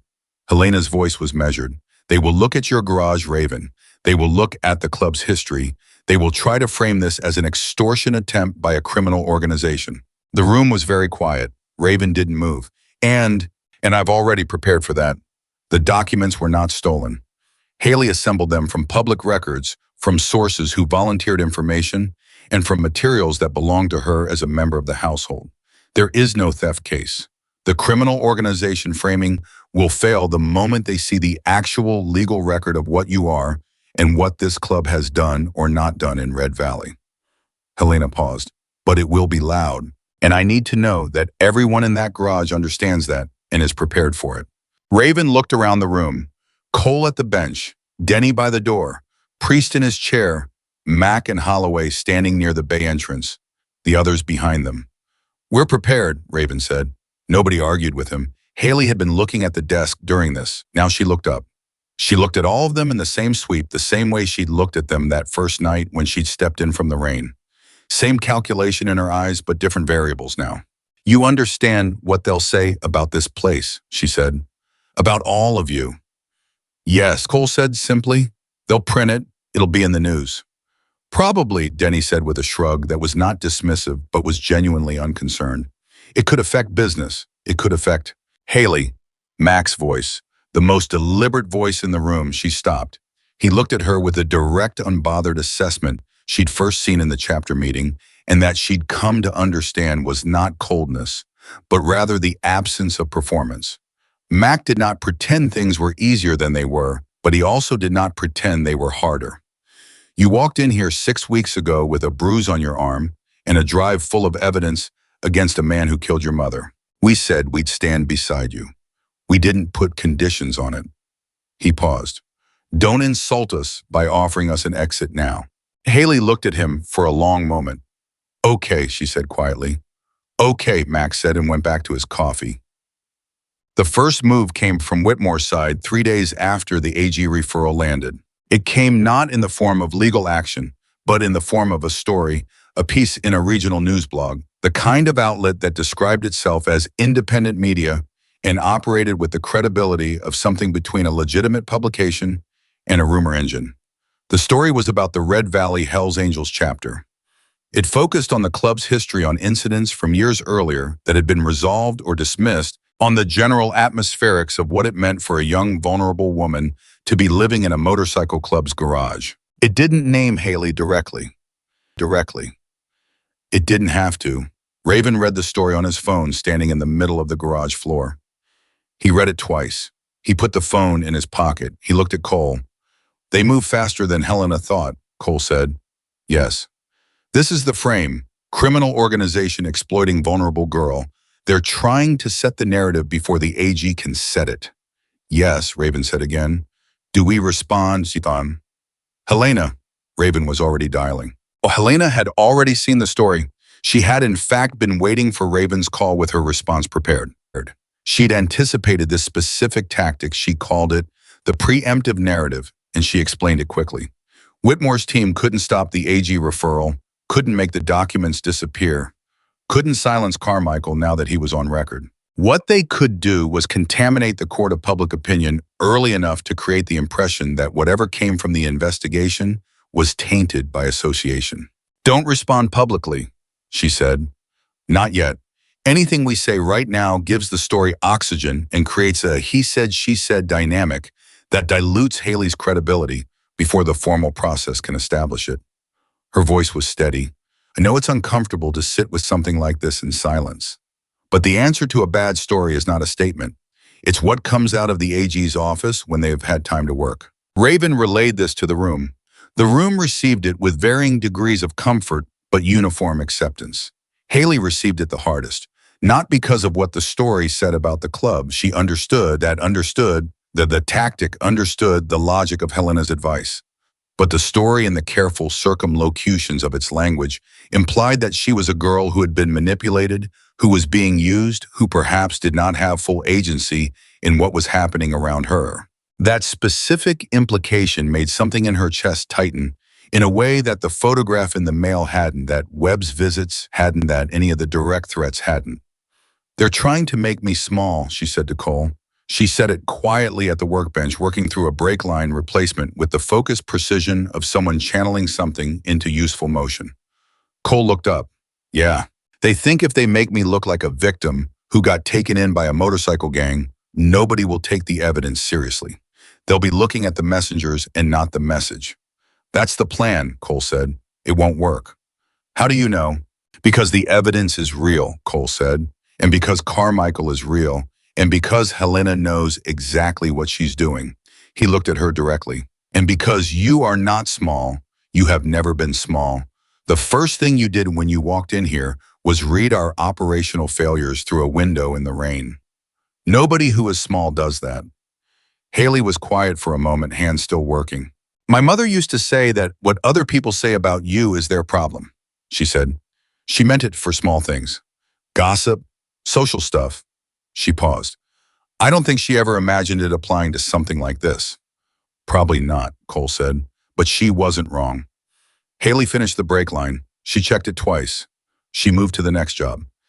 On the 9th day after the AG referral, Raymond Cobb broke his NDA. He didn't break it quietly. He called Helena's office directly, not through Priest's Sacramento contact, not through any of the careful channels that had been set up, but directly her office number on a recorded line, and told her secretary that he needed to speak with Helena Marsh about Richard Whitmore, and that it was urgent, and he had retained his own attorney, and he was prepared to cooperate fully with any investigation. Helena called Raven within 4 minutes of that call ending. Cobb came to us, she said. We didn't have to go to him. Raven sat down slowly. Why? Because the news story backfired. Helena's voice had a quality he hadn't heard in it before, something close to satisfaction, though she contained it quickly. Cobb reached out to his own sources after he saw the story. He wanted to know if it was real, if there was actually a formal investigation. His sources told him yes, AG and federal both, and that the evidence base was substantial. She paused. A man who has been sitting on information about a powerful figure for 6 years, waiting to see if anyone credible ever comes close enough to make it safe, when he gets confirmation that the investigation is real, that there is protection available, that the target is already facing multiple fronts. He doesn't stay quiet. He spent 6 years calculating the odds, and today the odds changed. What does he have? Raven said. I'll know more after I talk to him directly tomorrow. But his attorney has already indicated that Cobb has documentation of financial transfers between Whitmore and 3 county officials over a 4-year period. Not donations, transfers, through shell accounts. Helena paused again. One of those officials sits on the oversight committee for the state contractor program. The same program Whitmore has 17 active contracts with. Raven was quiet. This is the bribery layer, Helena said. This is what was underneath the fraud. The fraud was possible because the oversight was purchased. She took a breath. Haley's documents showed the fraud existed. Cobb's documents will show how it was protected. And Carmichael's testimony shows what Whitmore was willing to do when someone became a threat to that structure. And the someone was a 15-year-old girl's mother, Raven said. Yes, he sat with that for a moment. How close are we? Close, Helena said. Days, not weeks. The AG's office has moved faster than I expected. The federal angle accelerated their timeline because nobody wants to be second on a case this size. She paused. I need Haley available for a formal interview with the AG's investigator, in person, within the next 72 hours. She'll be there, Raven said. I know, Helena said. Tell her she built this, every document, every source, every 4 years of careful patient work. This didn't happen because of me or Carmichael or Cobb. It happened because a 16-year-old girl refused to let the truth die. Raven walked back into the main floor where Haley was at the desk, doing the end-of-day reconciliation with the same focused attention she brought to everything. He stood in front of the desk. She looked up. He told her. He watched her face move through several things very fast, not emotions exactly. More like the rearrangement that happens when a structure that has been bearing an enormous load finally gets a second point of support, not collapse, not relief, not yet, just the beginning of a redistribution of weight. Cobb came to us, she said. Yes. Because of the story they planted. Yes. She looked at the desk, at the reconciliation spreadsheet, at the pen in her hand. She set the pen down. They tried to use the story to undermine us, she said slowly. And instead it told Cobb that we were real enough to be worth attacking. So he came forward. She looked at Raven. Richard made another mistake. He's been making them since he started underestimating you, Raven said. She was quiet. Then when do I talk to the AG's investigator? Helena said 72 hours. I'll be ready tomorrow if they need me. Raven looked at her. I know, he said. The interview with the AG's investigator took place at Helena's office in Sacramento, which Raven drove Haley to personally with Cole in the back seat because neither of them had discussed this arrangement and neither of them had needed to. The investigator's name was Patricia Voss. She was 44 AG's office, 12 years, and she had the particular quality of official attention that is different from Helena's attorney attention or Garrett's ex-federal attention, more formal, more bounded, but also more powerful in specific ways. When Patricia Voss looked at a document and said, "This is credible," that assessment carried institutional weight that none of the others could provide. She interviewed Haley for 4 hours and 17 minutes. She started with the financial documents, working through each one, methodically asking how it was obtained when from what source, verifying the chain of acquisition. Haley answered every question with the same precision she applied to everything: dates, locations, names, specific circumstances. She had total recall for things she'd worked hard to acquire, and she'd worked very hard to acquire all of it. At the 2-hour mark, Patricia stopped and looked at her across the table. How old were you when you found the first document? She said. 16, Haley said. It was a contractor payment record I found in a public filing database in Nevada. I wasn't looking for it specifically. I was learning how public records worked, what was accessible, what was searchable. I found an inconsistency and I followed it. At 16, yes. Patricia looked at her for a moment in a way that was professionally composed, but contained something around the edges. Continue, she said, and they went on. At the 3-hour mark, they reached the medical examiner's report. Patricia had the original draft and the filed version side by side, and she went through them line by line, asking Haley to identify every discrepancy, to describe exactly how she'd obtained the draft, to describe every conversation with Carmichael's wife, every observation that had led her to the Redding connection. When they finished that section, Patricia set both documents down and looked at them for a long moment. Dr. Carmichael's cooperation agreement corroborates every material element of what you've described, she said. His account of the contact from Douglas Frey, the timeline, the nature of the pressure, it matches the paper trail you've assembled independently. She looked up at Haley. You built a case that holds up without your testimony as its primary support. The documents stand alone. The witnesses corroborate independently. That is, she paused, choosing the word, unusual. For a professional investigator. For a 20-year-old doing it alone over 4 years, it's extraordinary. Haley looked at the documents on the table. At 4 years of her life organized into a case that a state investigator was calling extraordinary. I had a lot of time, she said quietly, and I had nothing else to do with it except this. Patricia nodded. One last question, and it's not procedural. You don't have to answer it. She looked at Haley directly. Why didn't you stop? There must have been moments, where stopping would have been the safer choice, walking away, building a new life, letting it go. Why didn't you? Haley was quiet for a moment.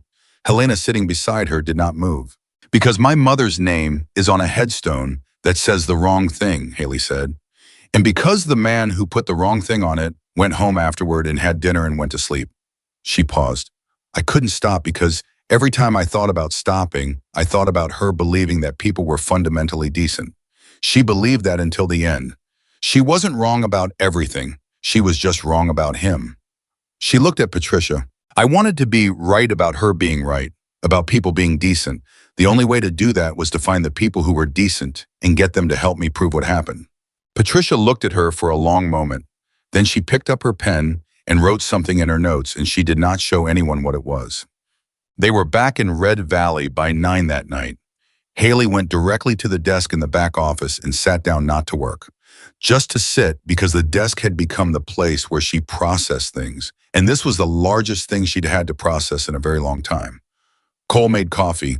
Raven sat in the chair across from her. Neither of them said anything for a while. She believed us, Haley said eventually. She did, Raven said. The AG is going to move.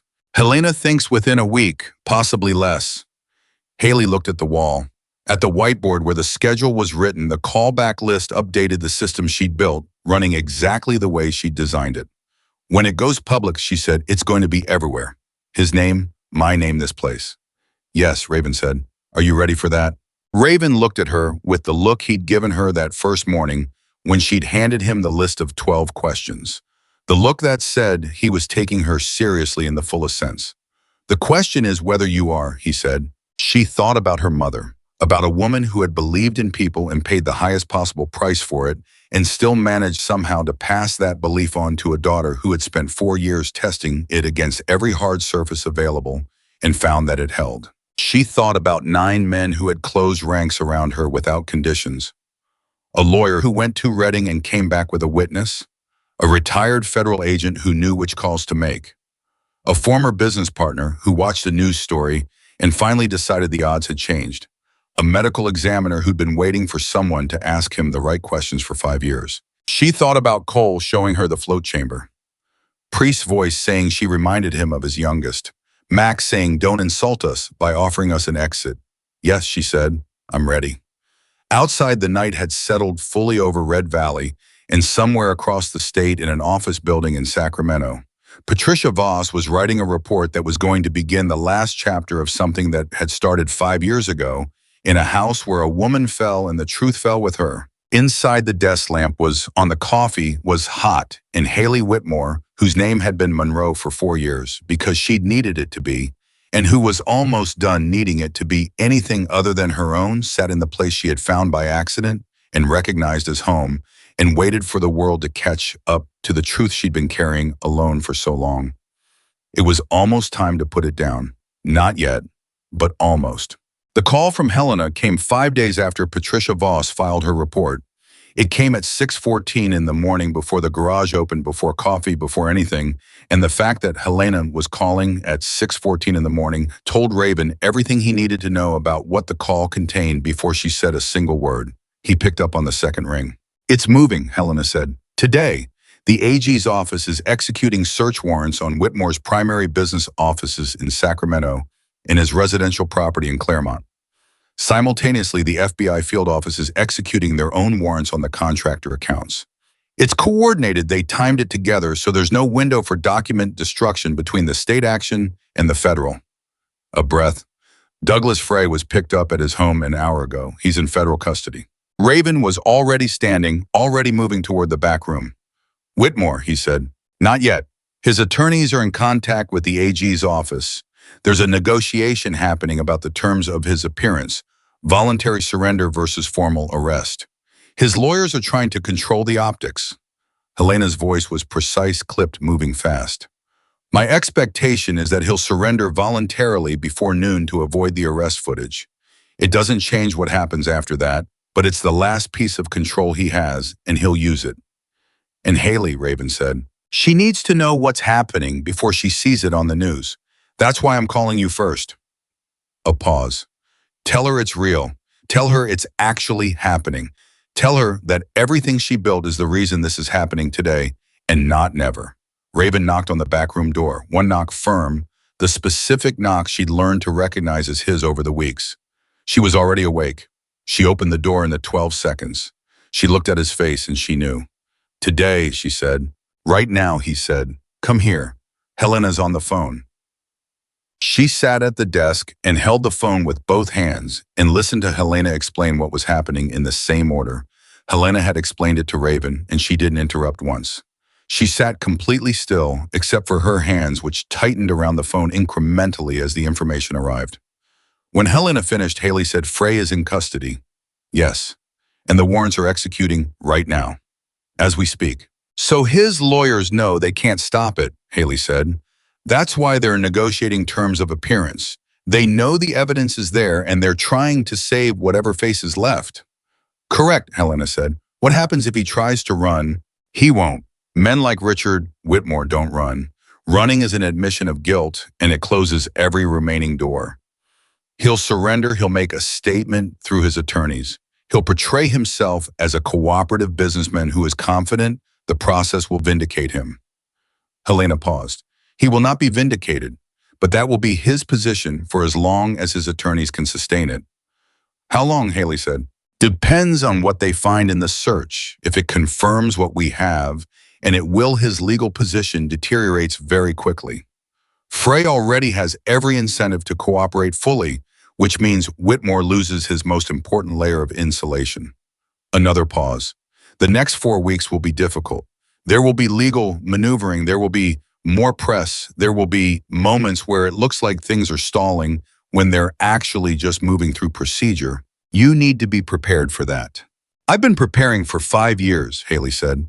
I can handle 4 weeks. I know you can. Helena's voice softened fractionally. Haley, it's real. It's actually happening. Haley held the phone. She looked at the wall of the back office, the shelf above the cot where she'd put the USB drive that first night she'd slept without planning her exit. The drive was still there. She'd left it there deliberately every day since as a reminder of the things she was still carrying and the reason she was still here. Thank you, she said to Helena. Don't thank me yet, Helena said, which was what she always said. I know, Haley said, but I'm going to anyway. She handed the phone back to Raven. She sat for exactly 30 seconds without moving. Then she stood up, went to the main floor, started the coffee, and began the morning opening process with the same systematic precision she brought to it every day. Cole arrived at 7 and found her checking the appointment schedule with a pen in her hand and an expression that he clocked immediately as something new. Not the steady composure he'd learned to read as her baseline, but something underneath the composure that was beginning very carefully to loosen. You heard, he said. Frey's in custody, she said without looking up from the schedule. Warrants executing on Whitmore's offices and house as of this morning. Cole was quiet for a moment. How are you doing? She looked up. She looked at him with the look of someone running an honest internal inventory and not filtering the result for politeness. I don't know yet, she said. Ask me again when it's over. It was the same thing she'd said to him in the first week when he'd asked if she was okay after Webb's visit. He remembered. She remembered too from the small recognition that moved across her face. Fair enough, he said, the same way he'd said it then. He went to his bench. She went back to the schedule. The garage opened at 8, the first customer arrived at 8:12, and the day moved forward the way days do, indifferent to the seismic events running underneath them. By 11 o'clock, Richard Whitmore had surrendered. Denny had the news on his phone from 3 different sources within 4 minutes of each other. The AG's office released a brief statement. 2 local Sacramento news outlets pushed alerts, and Garrett sent a text that said simply, he's in. Denny walked the phone to Raven without a word, and Raven read it and walked it to Haley, and Haley read it standing at the filing cabinet and held Denny's phone for a moment longer than necessary. Charges, she said. Statement says they'll enumerate the charges at a press conference at 2, Denny said. Fraud, she said. Bribery, and she stopped. And what they have from Carmichael, Raven said quietly, that'll be there too. She handed the phone back to Denny. She looked at the filing cabinet. She'd reorganized it in her first week, and it ran perfectly. Now every record accessible in under 30 seconds, every customer history findable without institutional knowledge of a chaotic previous system. She'd made it work. She'd made a lot of things work. She thought about her mother. She went back to the desk and sat down and opened the morning's invoice stack and worked through it for 40 minutes without stopping. Priest came in around noon. He'd been out in the morning running an errand he hadn't specified, which was consistent with Priest's general operating style of doing things that needed doing without making announcements about them. He sat in his chair. He looked at Haley. "How are you holding, kid?" he said. It was the first time he'd called her kid. He'd called her by name, he'd referenced her in the abstract the way he did with everyone. But kid was different. Kid was the word he used for the members he felt responsible for. She looked at him. "I'm good," she said. Then she reconsidered. "I'm scared," she corrected. "Not of him, of what it's going to look like when it's really over. I've been doing this for so long that I don't know she stopped. "I don't know what I look like without it." Priest nodded slowly, the nod of someone who understood that particular fear from the inside. "You look like what you've always been," he said. "The rest of it is just the next thing that comes after." She looked at him for a moment. "When your wife died," she said carefully, because she'd learned this about him only a month ago and understood it was something he carried, "did you know what came after?" "No," Priest said simply, "but things came anyway." He paused.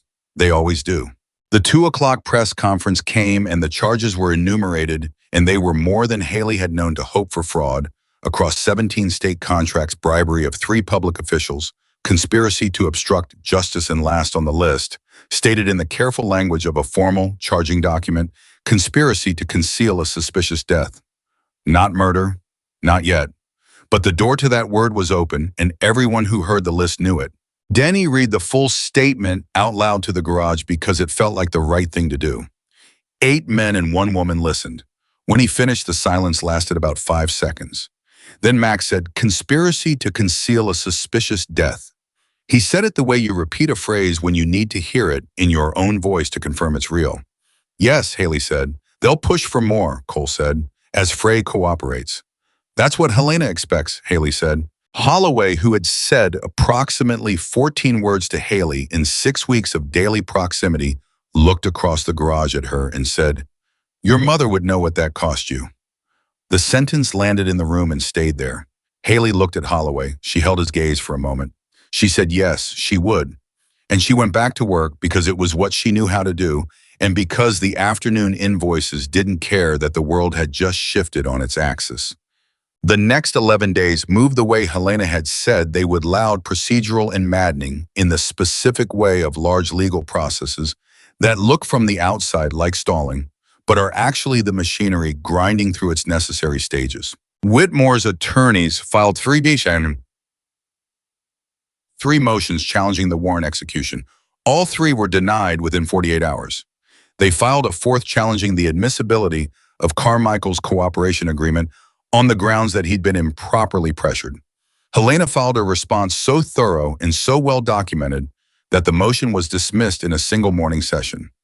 Frey in federal custody, and with his own attorneys making it very clear that his best option was full cooperation, began debriefing on the 3rd day and did not stop. What came out of Frey's debriefing was more than anyone had expected. Helena called Raven on the 6th day.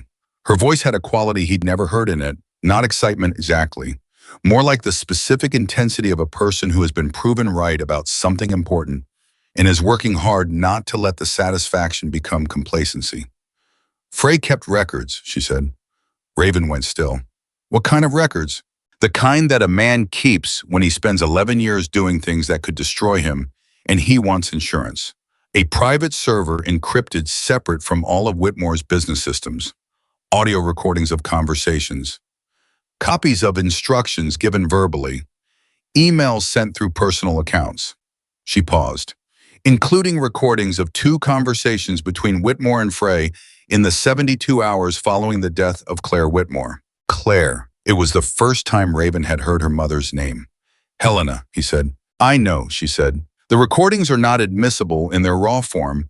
There are authentication issues, but they're being reviewed by forensic audio experts, and the content is being corroborated against the physical evidence. If the authentication holds..." She stopped. Richard Whitmore did not just cover up his wife's death. He directed the cover-up in real time on recorded calls 48 hours after it happened. Another pause. "This is no longer conspiracy to conceal a suspicious death.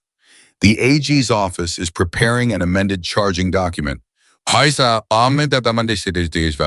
Raven looked at the floor for a moment. Haley needs to know about this. I know, I'm calling you first because I want you there when she hears it. She's going to need someone in the room. He found her at the workbench working alongside Cole on a transmission job that had come in 2 days ago.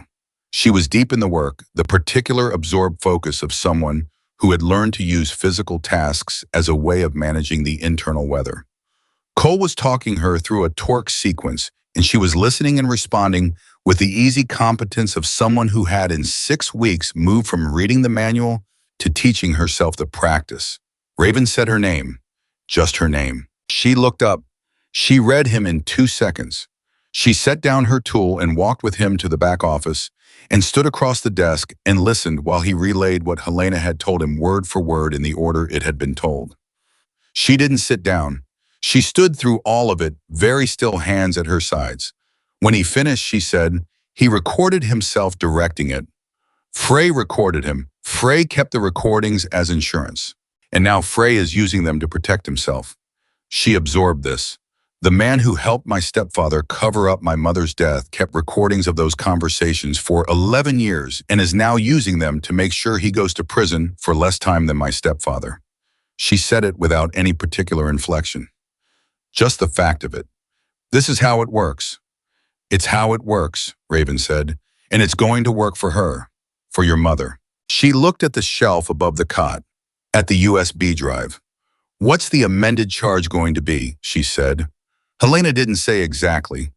She said not conspiracy to conceal. She said something else. Haley looked at him. She didn't ask the follow-up question. She already knew the word. She'd known it for 5 years.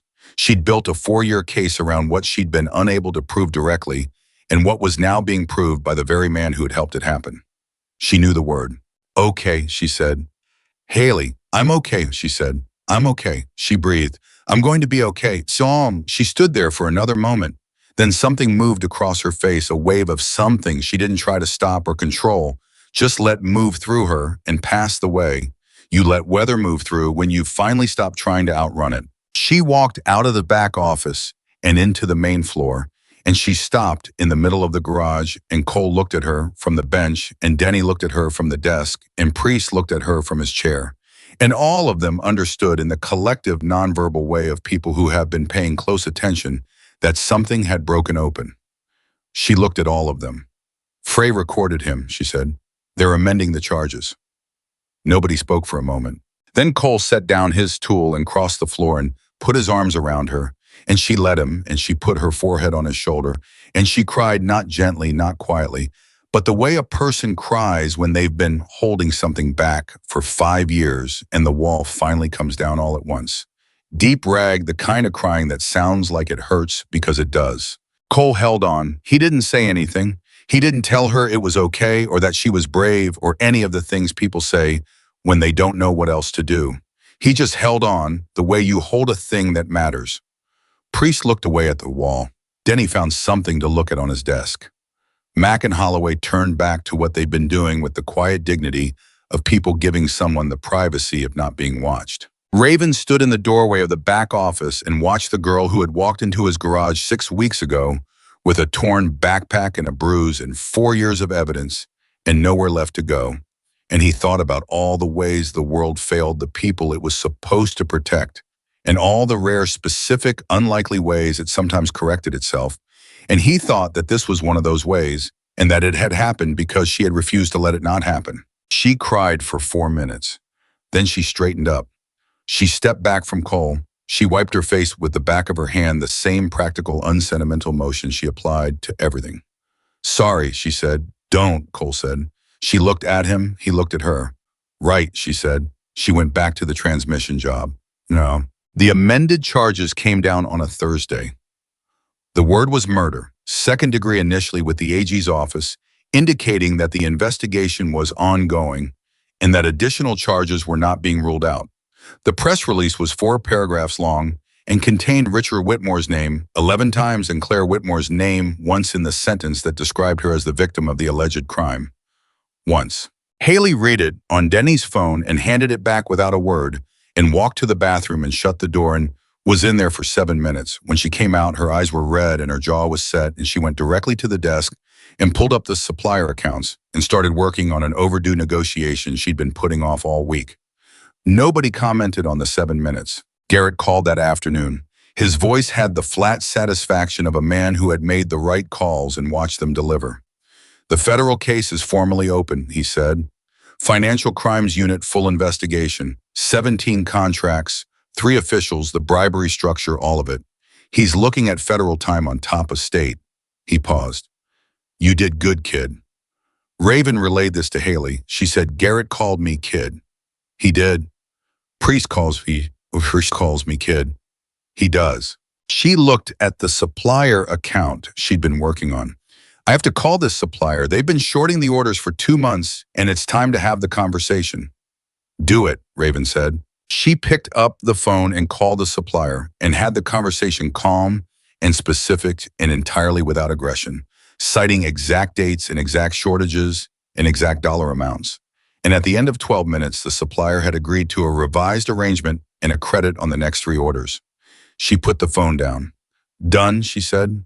Raven looked at her. "That's the thing about you," he said. "You always know what needs doing next." She looked at him. "My mother taught me that," she said. "She said the best way to get through the hardest things is to keep finding the next right thing and doing it." A pause. "She was right about most things." "Yeah," Raven said. "She was." The second twist came from a direction no one had anticipated.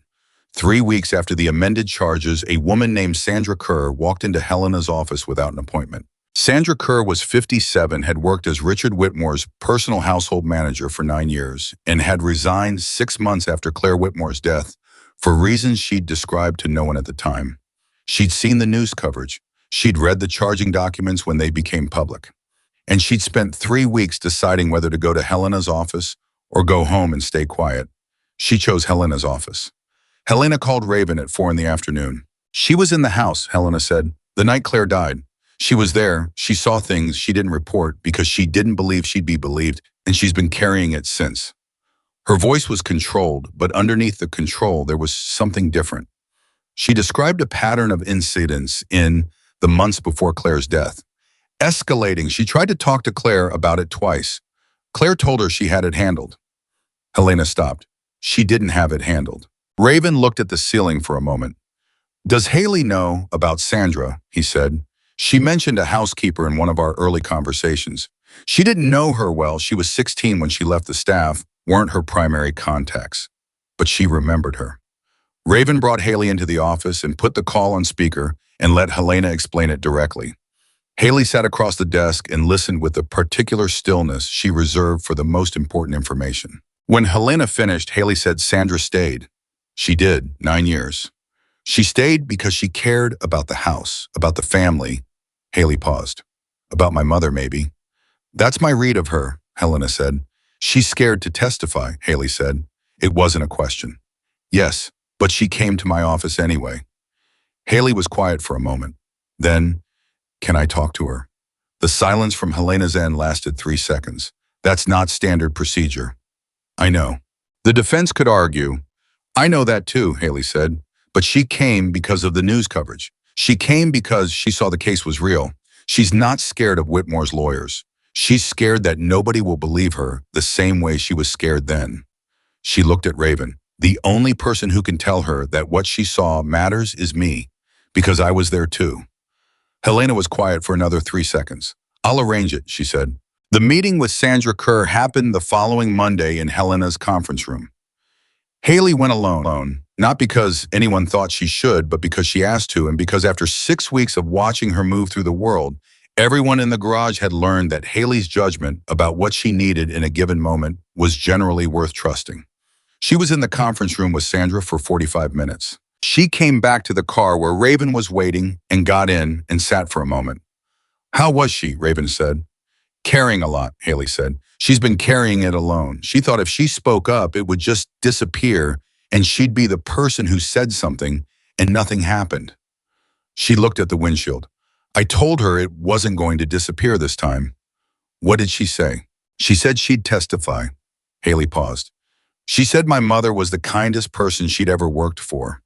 She said she used to bring her tea in the mornings and they'd talk. She stopped. I didn't know that. I was at school in the mornings. Raven drove. He let the silence be what it was. She said my mother talked about me every morning, Haley said very quietly. She said she couldn't stop talking about me.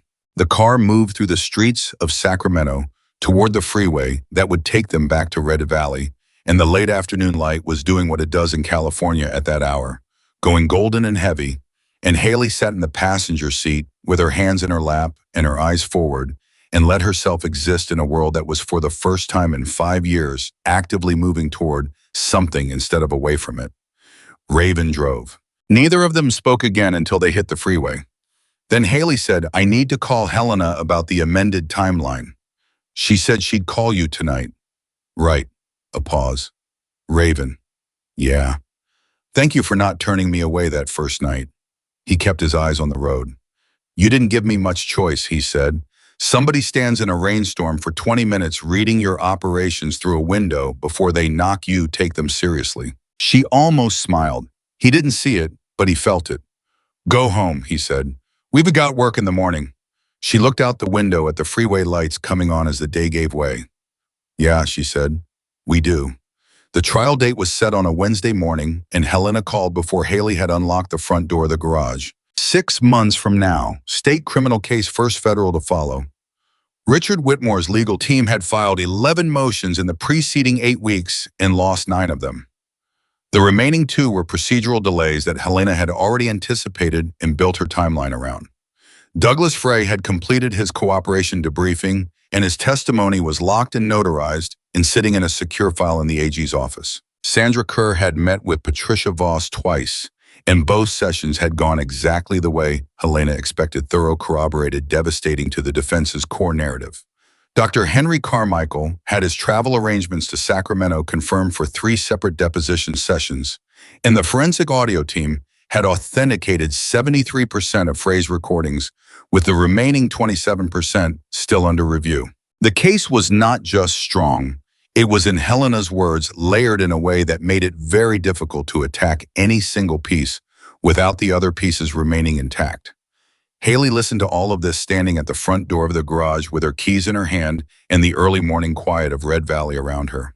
6 months, she said when Helena finished. 6 months, Helena confirmed, which is faster than I initially expected for a case of this complexity. The AG's office is motivated. The federal case running parallel creates pressure, and Whitmore's attorneys have run out of procedural room to buy time. Will he plead, Haley said. His attorneys have made 2 informal inquiries about plea discussions. The AG's office has declined to engage at this time. Helena paused. They want the trial, so do I. A plea negotiation benefits him. A full trial and conviction benefits Claire. The name. Helena used her mother's name now the way Haley had always used it in her own mind, not as a legal designation, but as a person. Then we go to trial, Haley said. You'll need to testify, Helena said. You've known this, but I want to say it directly now that the date is set. You are the connective tissue of this case, not the primary evidence. The documents stand on their own, but you are the person who explains the full arc of it to a jury. You are the 20-year-old who found the first document at 16 and spent 4 years building what everyone else said couldn't be built. A pause. A jury needs to see you. They need to hear you. And when they do, they will understand everything. Haley unlocked the door and went inside. She went to the desk and sat down and put her phone face up in front of her. I'll be ready, she said. I know you will, Helena said. I've never doubted it for a single day. The 6 months between the trial date announcement and the trial itself were not quiet months. They were months of motion and counter-motion, of press cycles that peaked and receded and peaked again, of Whitmore's attorneys trying everything available to them and finding each door either closed or closing. They were months in which the Red Valley Hells Angels garage ran its business with the steady, unremarkable competence of a place that knew what it was doing, and in which Haley Whitmore, who had stopped being Monroe somewhere in the 3rd month, not formally but personally, in the way you stop using the name that kept you safe when you no longer need to be kept safe that way, became something the garage had not had before. G became the person who trained the new guy. His name was Tyler. 22 walked in looking for work with a kind of hesitant energy that Denny clocked from across the room. Raven, who had developed a particular eye for the specific quality of someone who needed a chance rather than a favor, hired him for a trial week. Tyler had basic mechanical knowledge and zero organizational instinct, which meant he was Haley's problem by the end of his first day and her project by the end of his first week. She taught him the callback system. She taught him the invoice process. She explained the parts organization logic so thoroughly that he could navigate the bin wall alone by day 3. She corrected him without condescension and acknowledged improvement without excessive praise. And Tyler, who had expected the garage environment to be indifferent to his learning curve, found instead that someone had decided he was worth the investment of her time. Cole watched this from his bench one afternoon in the 4th month and said nothing until Tyler went to the bathroom, at which point he looked at Raven and said, "She's doing what we did for her." Raven looked up. "Yes," he said. "She's not even thinking about it." "No," Raven said. "That's how you know it's real." Tyler stayed. He was still awkward and still made mistakes, but he made fewer of them every week, and he made different ones, which was the right direction. And Haley tracked his progress with the same methodical attention she brought to everything, noting improvements in her head without announcing them, adjusting her teaching to what he needed next. Priest watched her with Tyler one morning, explaining a supplier call process with patient precision, walking him through the documentation side by side, and he said to Haley afterward, "You're going to be good at this." "At what?" she said. "Teaching," he said, "bringing people forward." She looked at him. "I had good teachers," she said. Priest almost smiled. For Priest, that was a full reaction. 2 months before the trial, Whitmore's lead attorney requested an urgent meeting with the AG's office. Helena called Raven at 9 in the morning. Her voice had the particular controlled quality of someone sitting with significant news and choosing very carefully how to deliver it.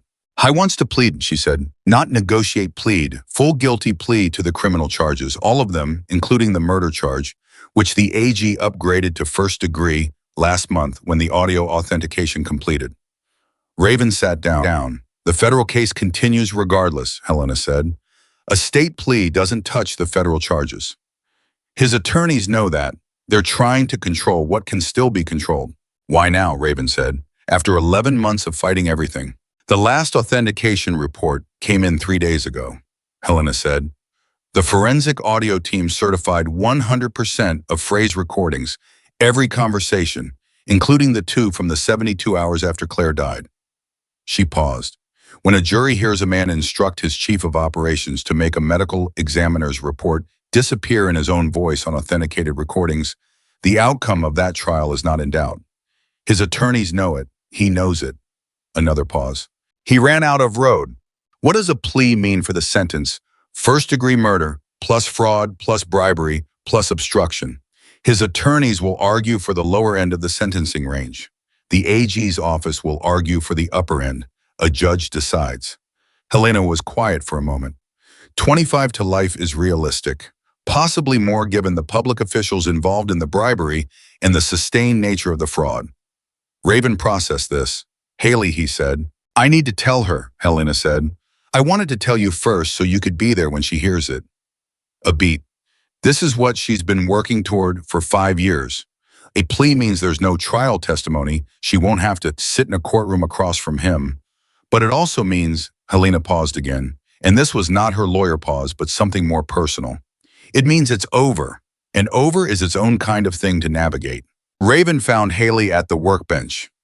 Not with Cole this time. She was alone working through a carburetor rebuild on a customer bike that had been giving Tyler trouble.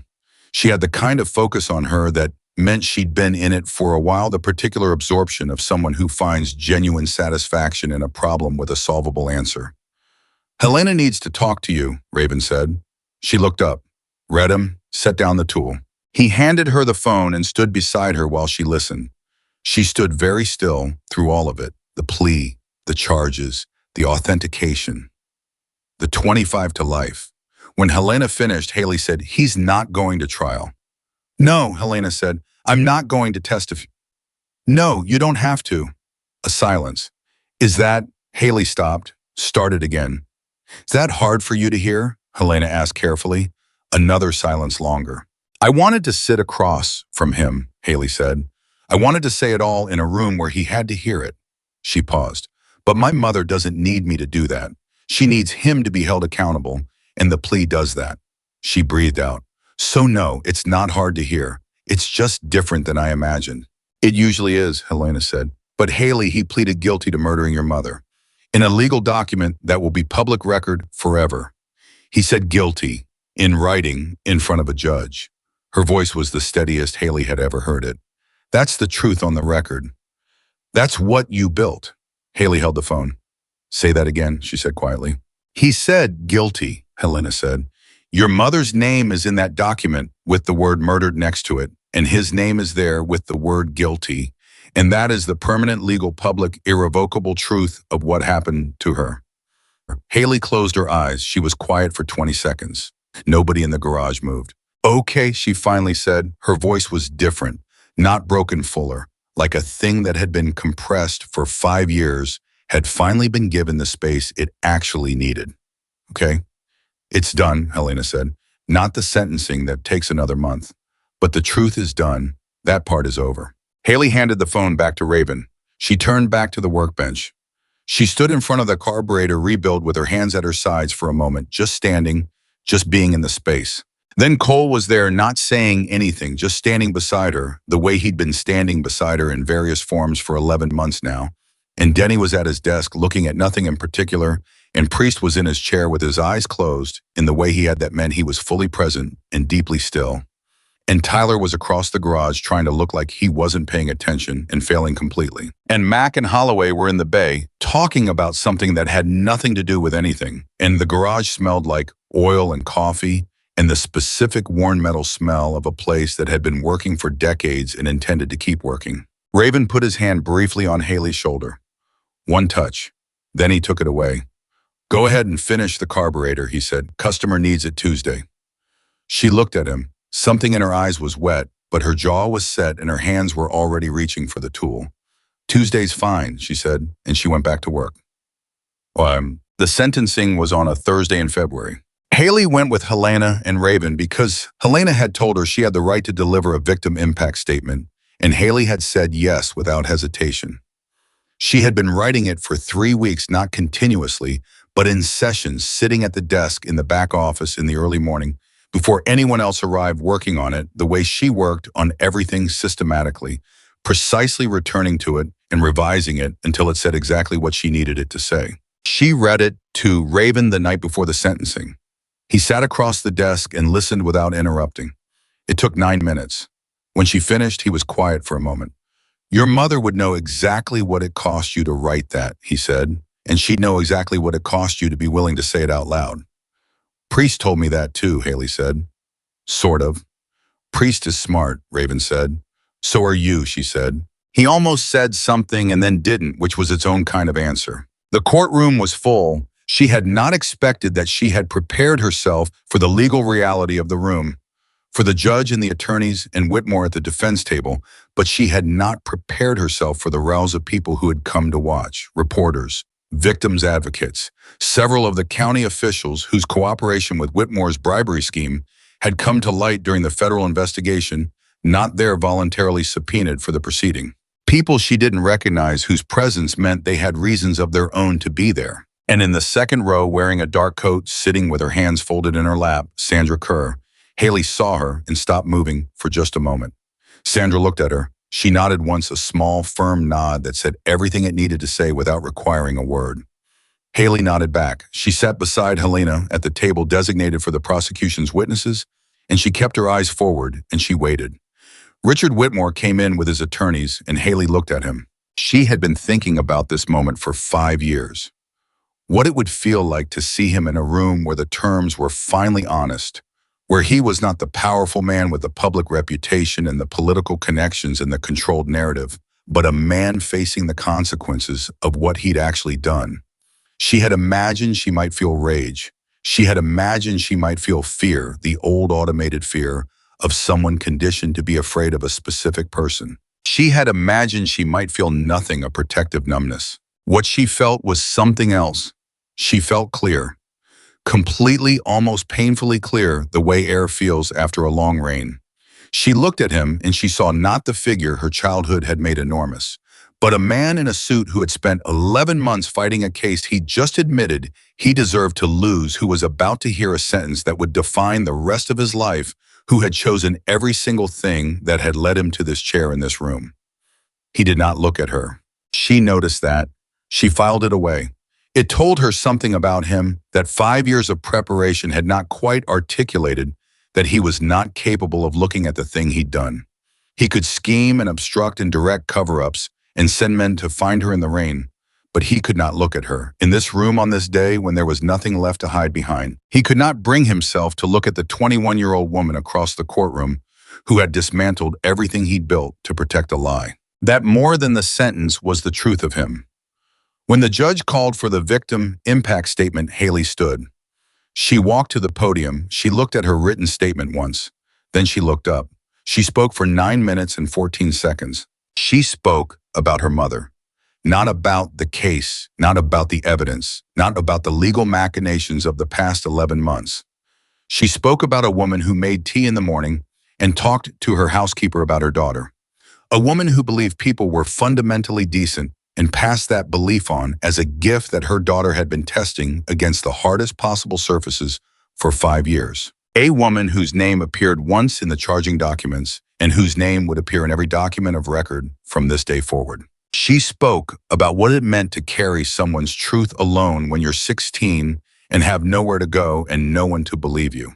She spoke about the specific weight of that, not the drama of it, but the daily, practical, grinding weight of moving from place to place and job to job with a backpack and 4 years of evidence, and the knowledge that a man was living his comfortable life while her mother's headstone said the wrong thing. She spoke about walking into a garage in the rain and asking if she could work there.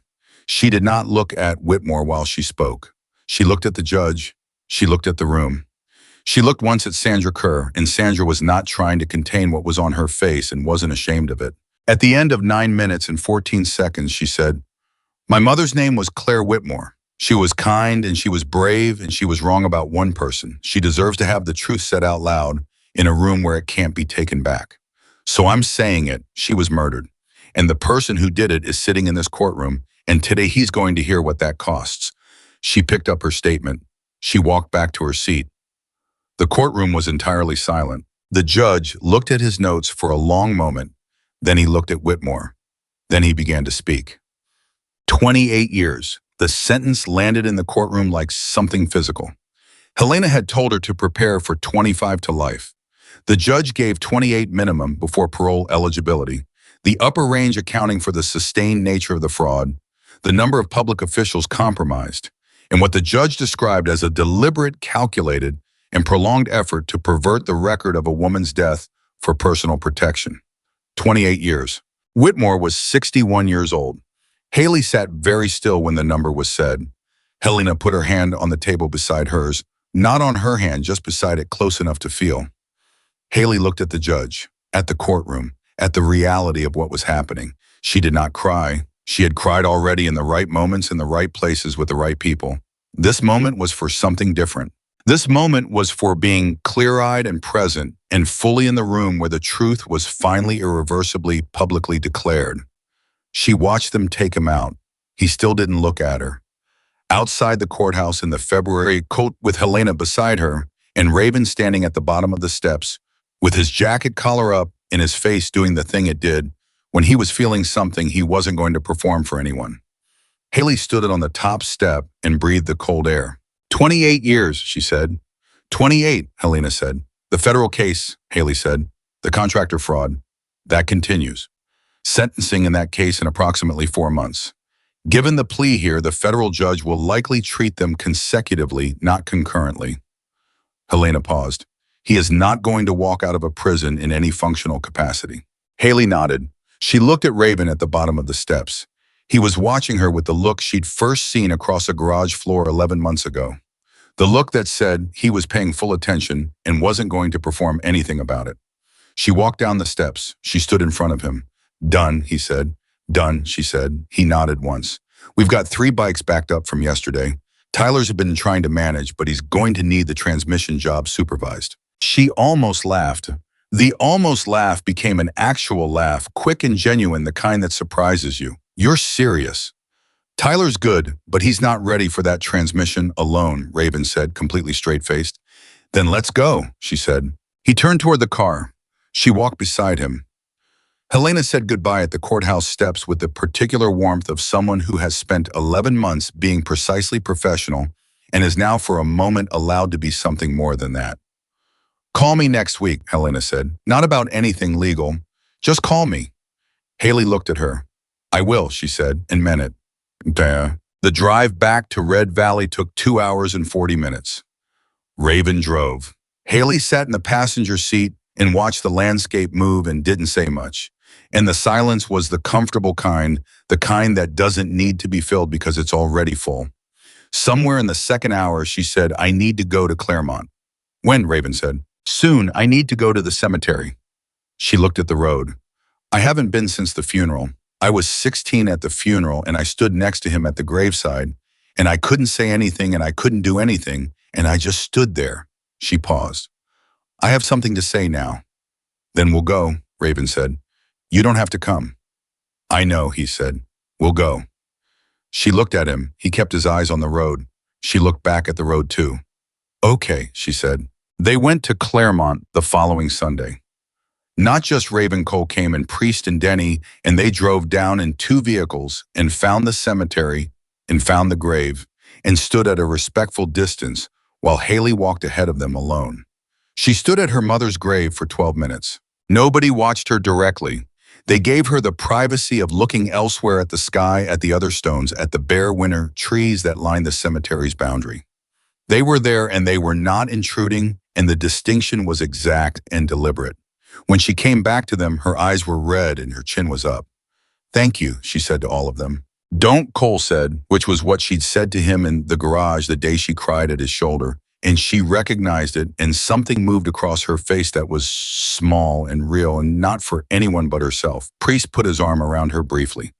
One squeezed the gesture of a man who didn't do gestures, and so when he did them, they meant everything, and then released her and walked back toward the cars. She stood for one more moment at the edge of the cemetery's winter light, and she let herself feel the full weight of what was done and what was now possible because it was done.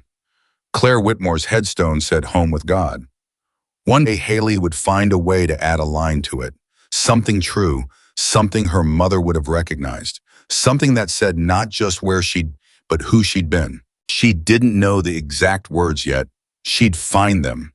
She was good at finding the right thing when she needed it. She walked back to the cars. The garage in March looked different than it had in September, and not because anything about the building had changed. Haley had been the one to suggest the expansion, not dramatically a practical extension of what the space was already doing. A second bay for overflow work properly equipped. A formalized apprenticeship arrangement with the local vocational school. 2 students per semester supervised by Cole and overseen administratively by Haley. A community board on the back wall. She'd put it up herself one Wednesday morning where people in Red Valley who needed help with something and couldn't pay for it could post a note and the garage would look at what it could do. Raven had said yes to all 3 in the same way he said yes to everything Haley proposed by reading what she'd put in front of him, asking 2 or 3 precise questions, and then saying, all right, do it. The community board had 12 notes on it by the end of the first month. They addressed 7 of them. Tyler was the one who noticed the note from the woman 3 blocks over, whose car wouldn't start and who couldn't afford a shop visit. He brought it to Haley. Haley looked at it. She walked to the woman's house with Tyler in a diagnostic kit, and they fixed the issue, a dead battery, 40 minutes of work, and wouldn't take money for it. And the woman stood in her driveway and looked like someone who had been waiting to see if the world was still capable of surprising her in the right direction. Haley understood that look from the inside. She and Tyler walked back to the garage and she said, that's what the board is for. Yeah, Tyler said. He was quiet for a moment. How'd you think of it? She thought about it honestly. Someone did something for me when I needed it, she said. I've been trying to figure out how to pass it forward. He nodded. He didn't ask what the something was. She was grateful for that and also aware that 4 months ago he would have asked and that his knowing not to was its own evidence of growth. She went back to her desk. The last twist came in April and nobody saw it coming. Not because it was dramatic, Because it was quiet, and quiet things have a particular way of landing harder than loud ones. Helena called on a Tuesday afternoon, not about the federal sentencing, which was still 2 weeks out, something else. I've been contacted, she said, by a woman named Gloria Fuentes. She's a legal advocate with a nonprofit that works with domestic violence survivors who are navigating complex legal situations cases where there's financial control, institutional cover documentation challenges. A pause. She saw the coverage of the Whitmore case. She followed it from the beginning. She wants to know if you'd be willing to talk to her.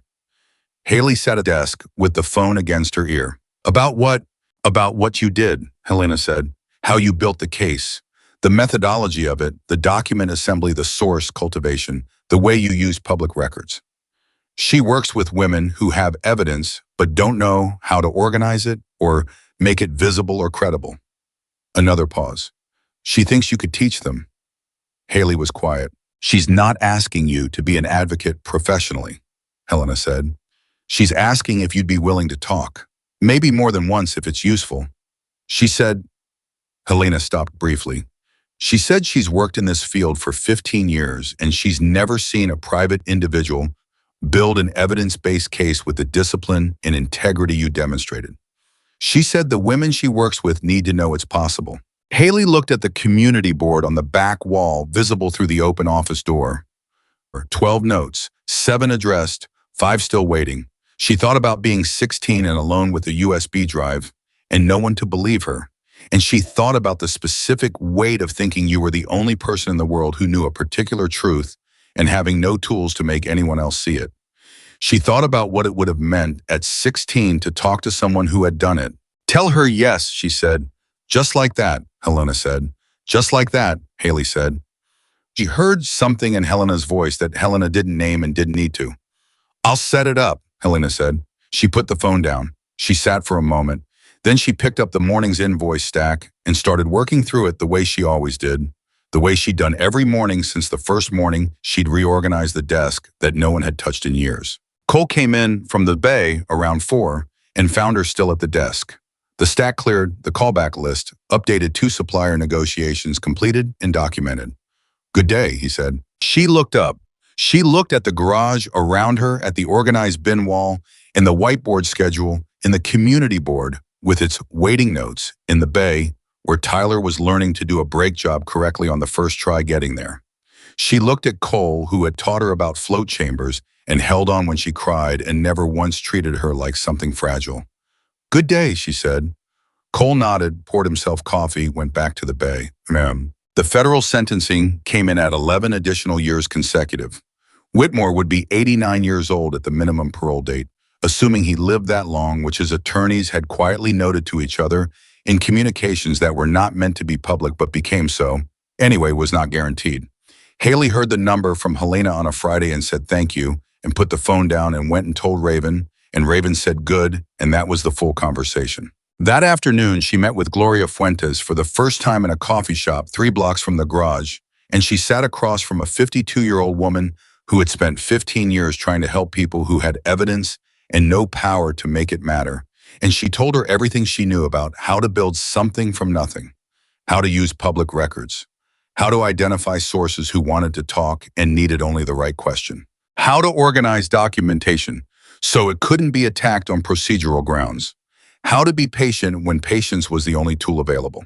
She talked for 2 hours. Gloria Fuentes took notes for all of it, and at the end she set her pen down and looked at Haley and said, "How old did you say you were when you started?" 16, Haley said. Gloria was quiet for a moment. "I've been doing this work for 15 years, she said. "You did in 4 years alone and on the run what most trained advocates can't do in a decade with full institutional support." She paused. "I want you to think about what that means." Haley looked at her coffee. "I've been thinking about it," she said. "I just didn't know yet what to do with the answer." "Now you might," Gloria said. Haley looked at her. "Yes," she said. "Now I might." She walked back to the garage in the April afternoon, and she walked in through the side door, the same door she'd walked through 11 months ago, soaking wet with a torn backpack and a bruise on her arm, and she crossed the floor and sat down at her desk and opened the afternoon work. Raven was watching from the back. He watched her settle, watched her pick up a pen, Watched her begin. She'd walked in with nothing, and she'd built something. Not just for herself, a system that kept the garage running, a training program that was turning Tyler into someone useful, a community board that was turning unused capacity into genuine help, a methodology for evidence-based truth-telling that was about to be taught to women who needed it. She'd walked in asking for a chance to prove herself.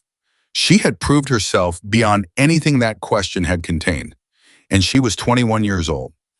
Raven went back to his desk. He picked up the supplier problem he'd been working on, the Tucson contact that had been shorting orders, the call he'd been putting off for 2 weeks.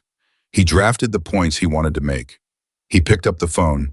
He stopped before he dialed. I thought about a rainy September night and a wet-haired girl in a doorway, and a question that had sounded like the simplest thing in the world and turned out to be the beginning of something that none of them had known they needed. He thought, you never know. You never know what walks in your door. Then he thought, you know, when you pay attention. He dialed the supplier. Across the garage, Haley Whitmore worked at her desk in the place that had given her what she'd needed when she had nothing, not charity, not rescue, but exactly what she'd asked for. A chance, a place, a family that had not been born into her life, but had been built there the way the best things are built, through work and trust and the particular courage of showing up. She had walked in with a question. The answer had been yes, and yes had turned out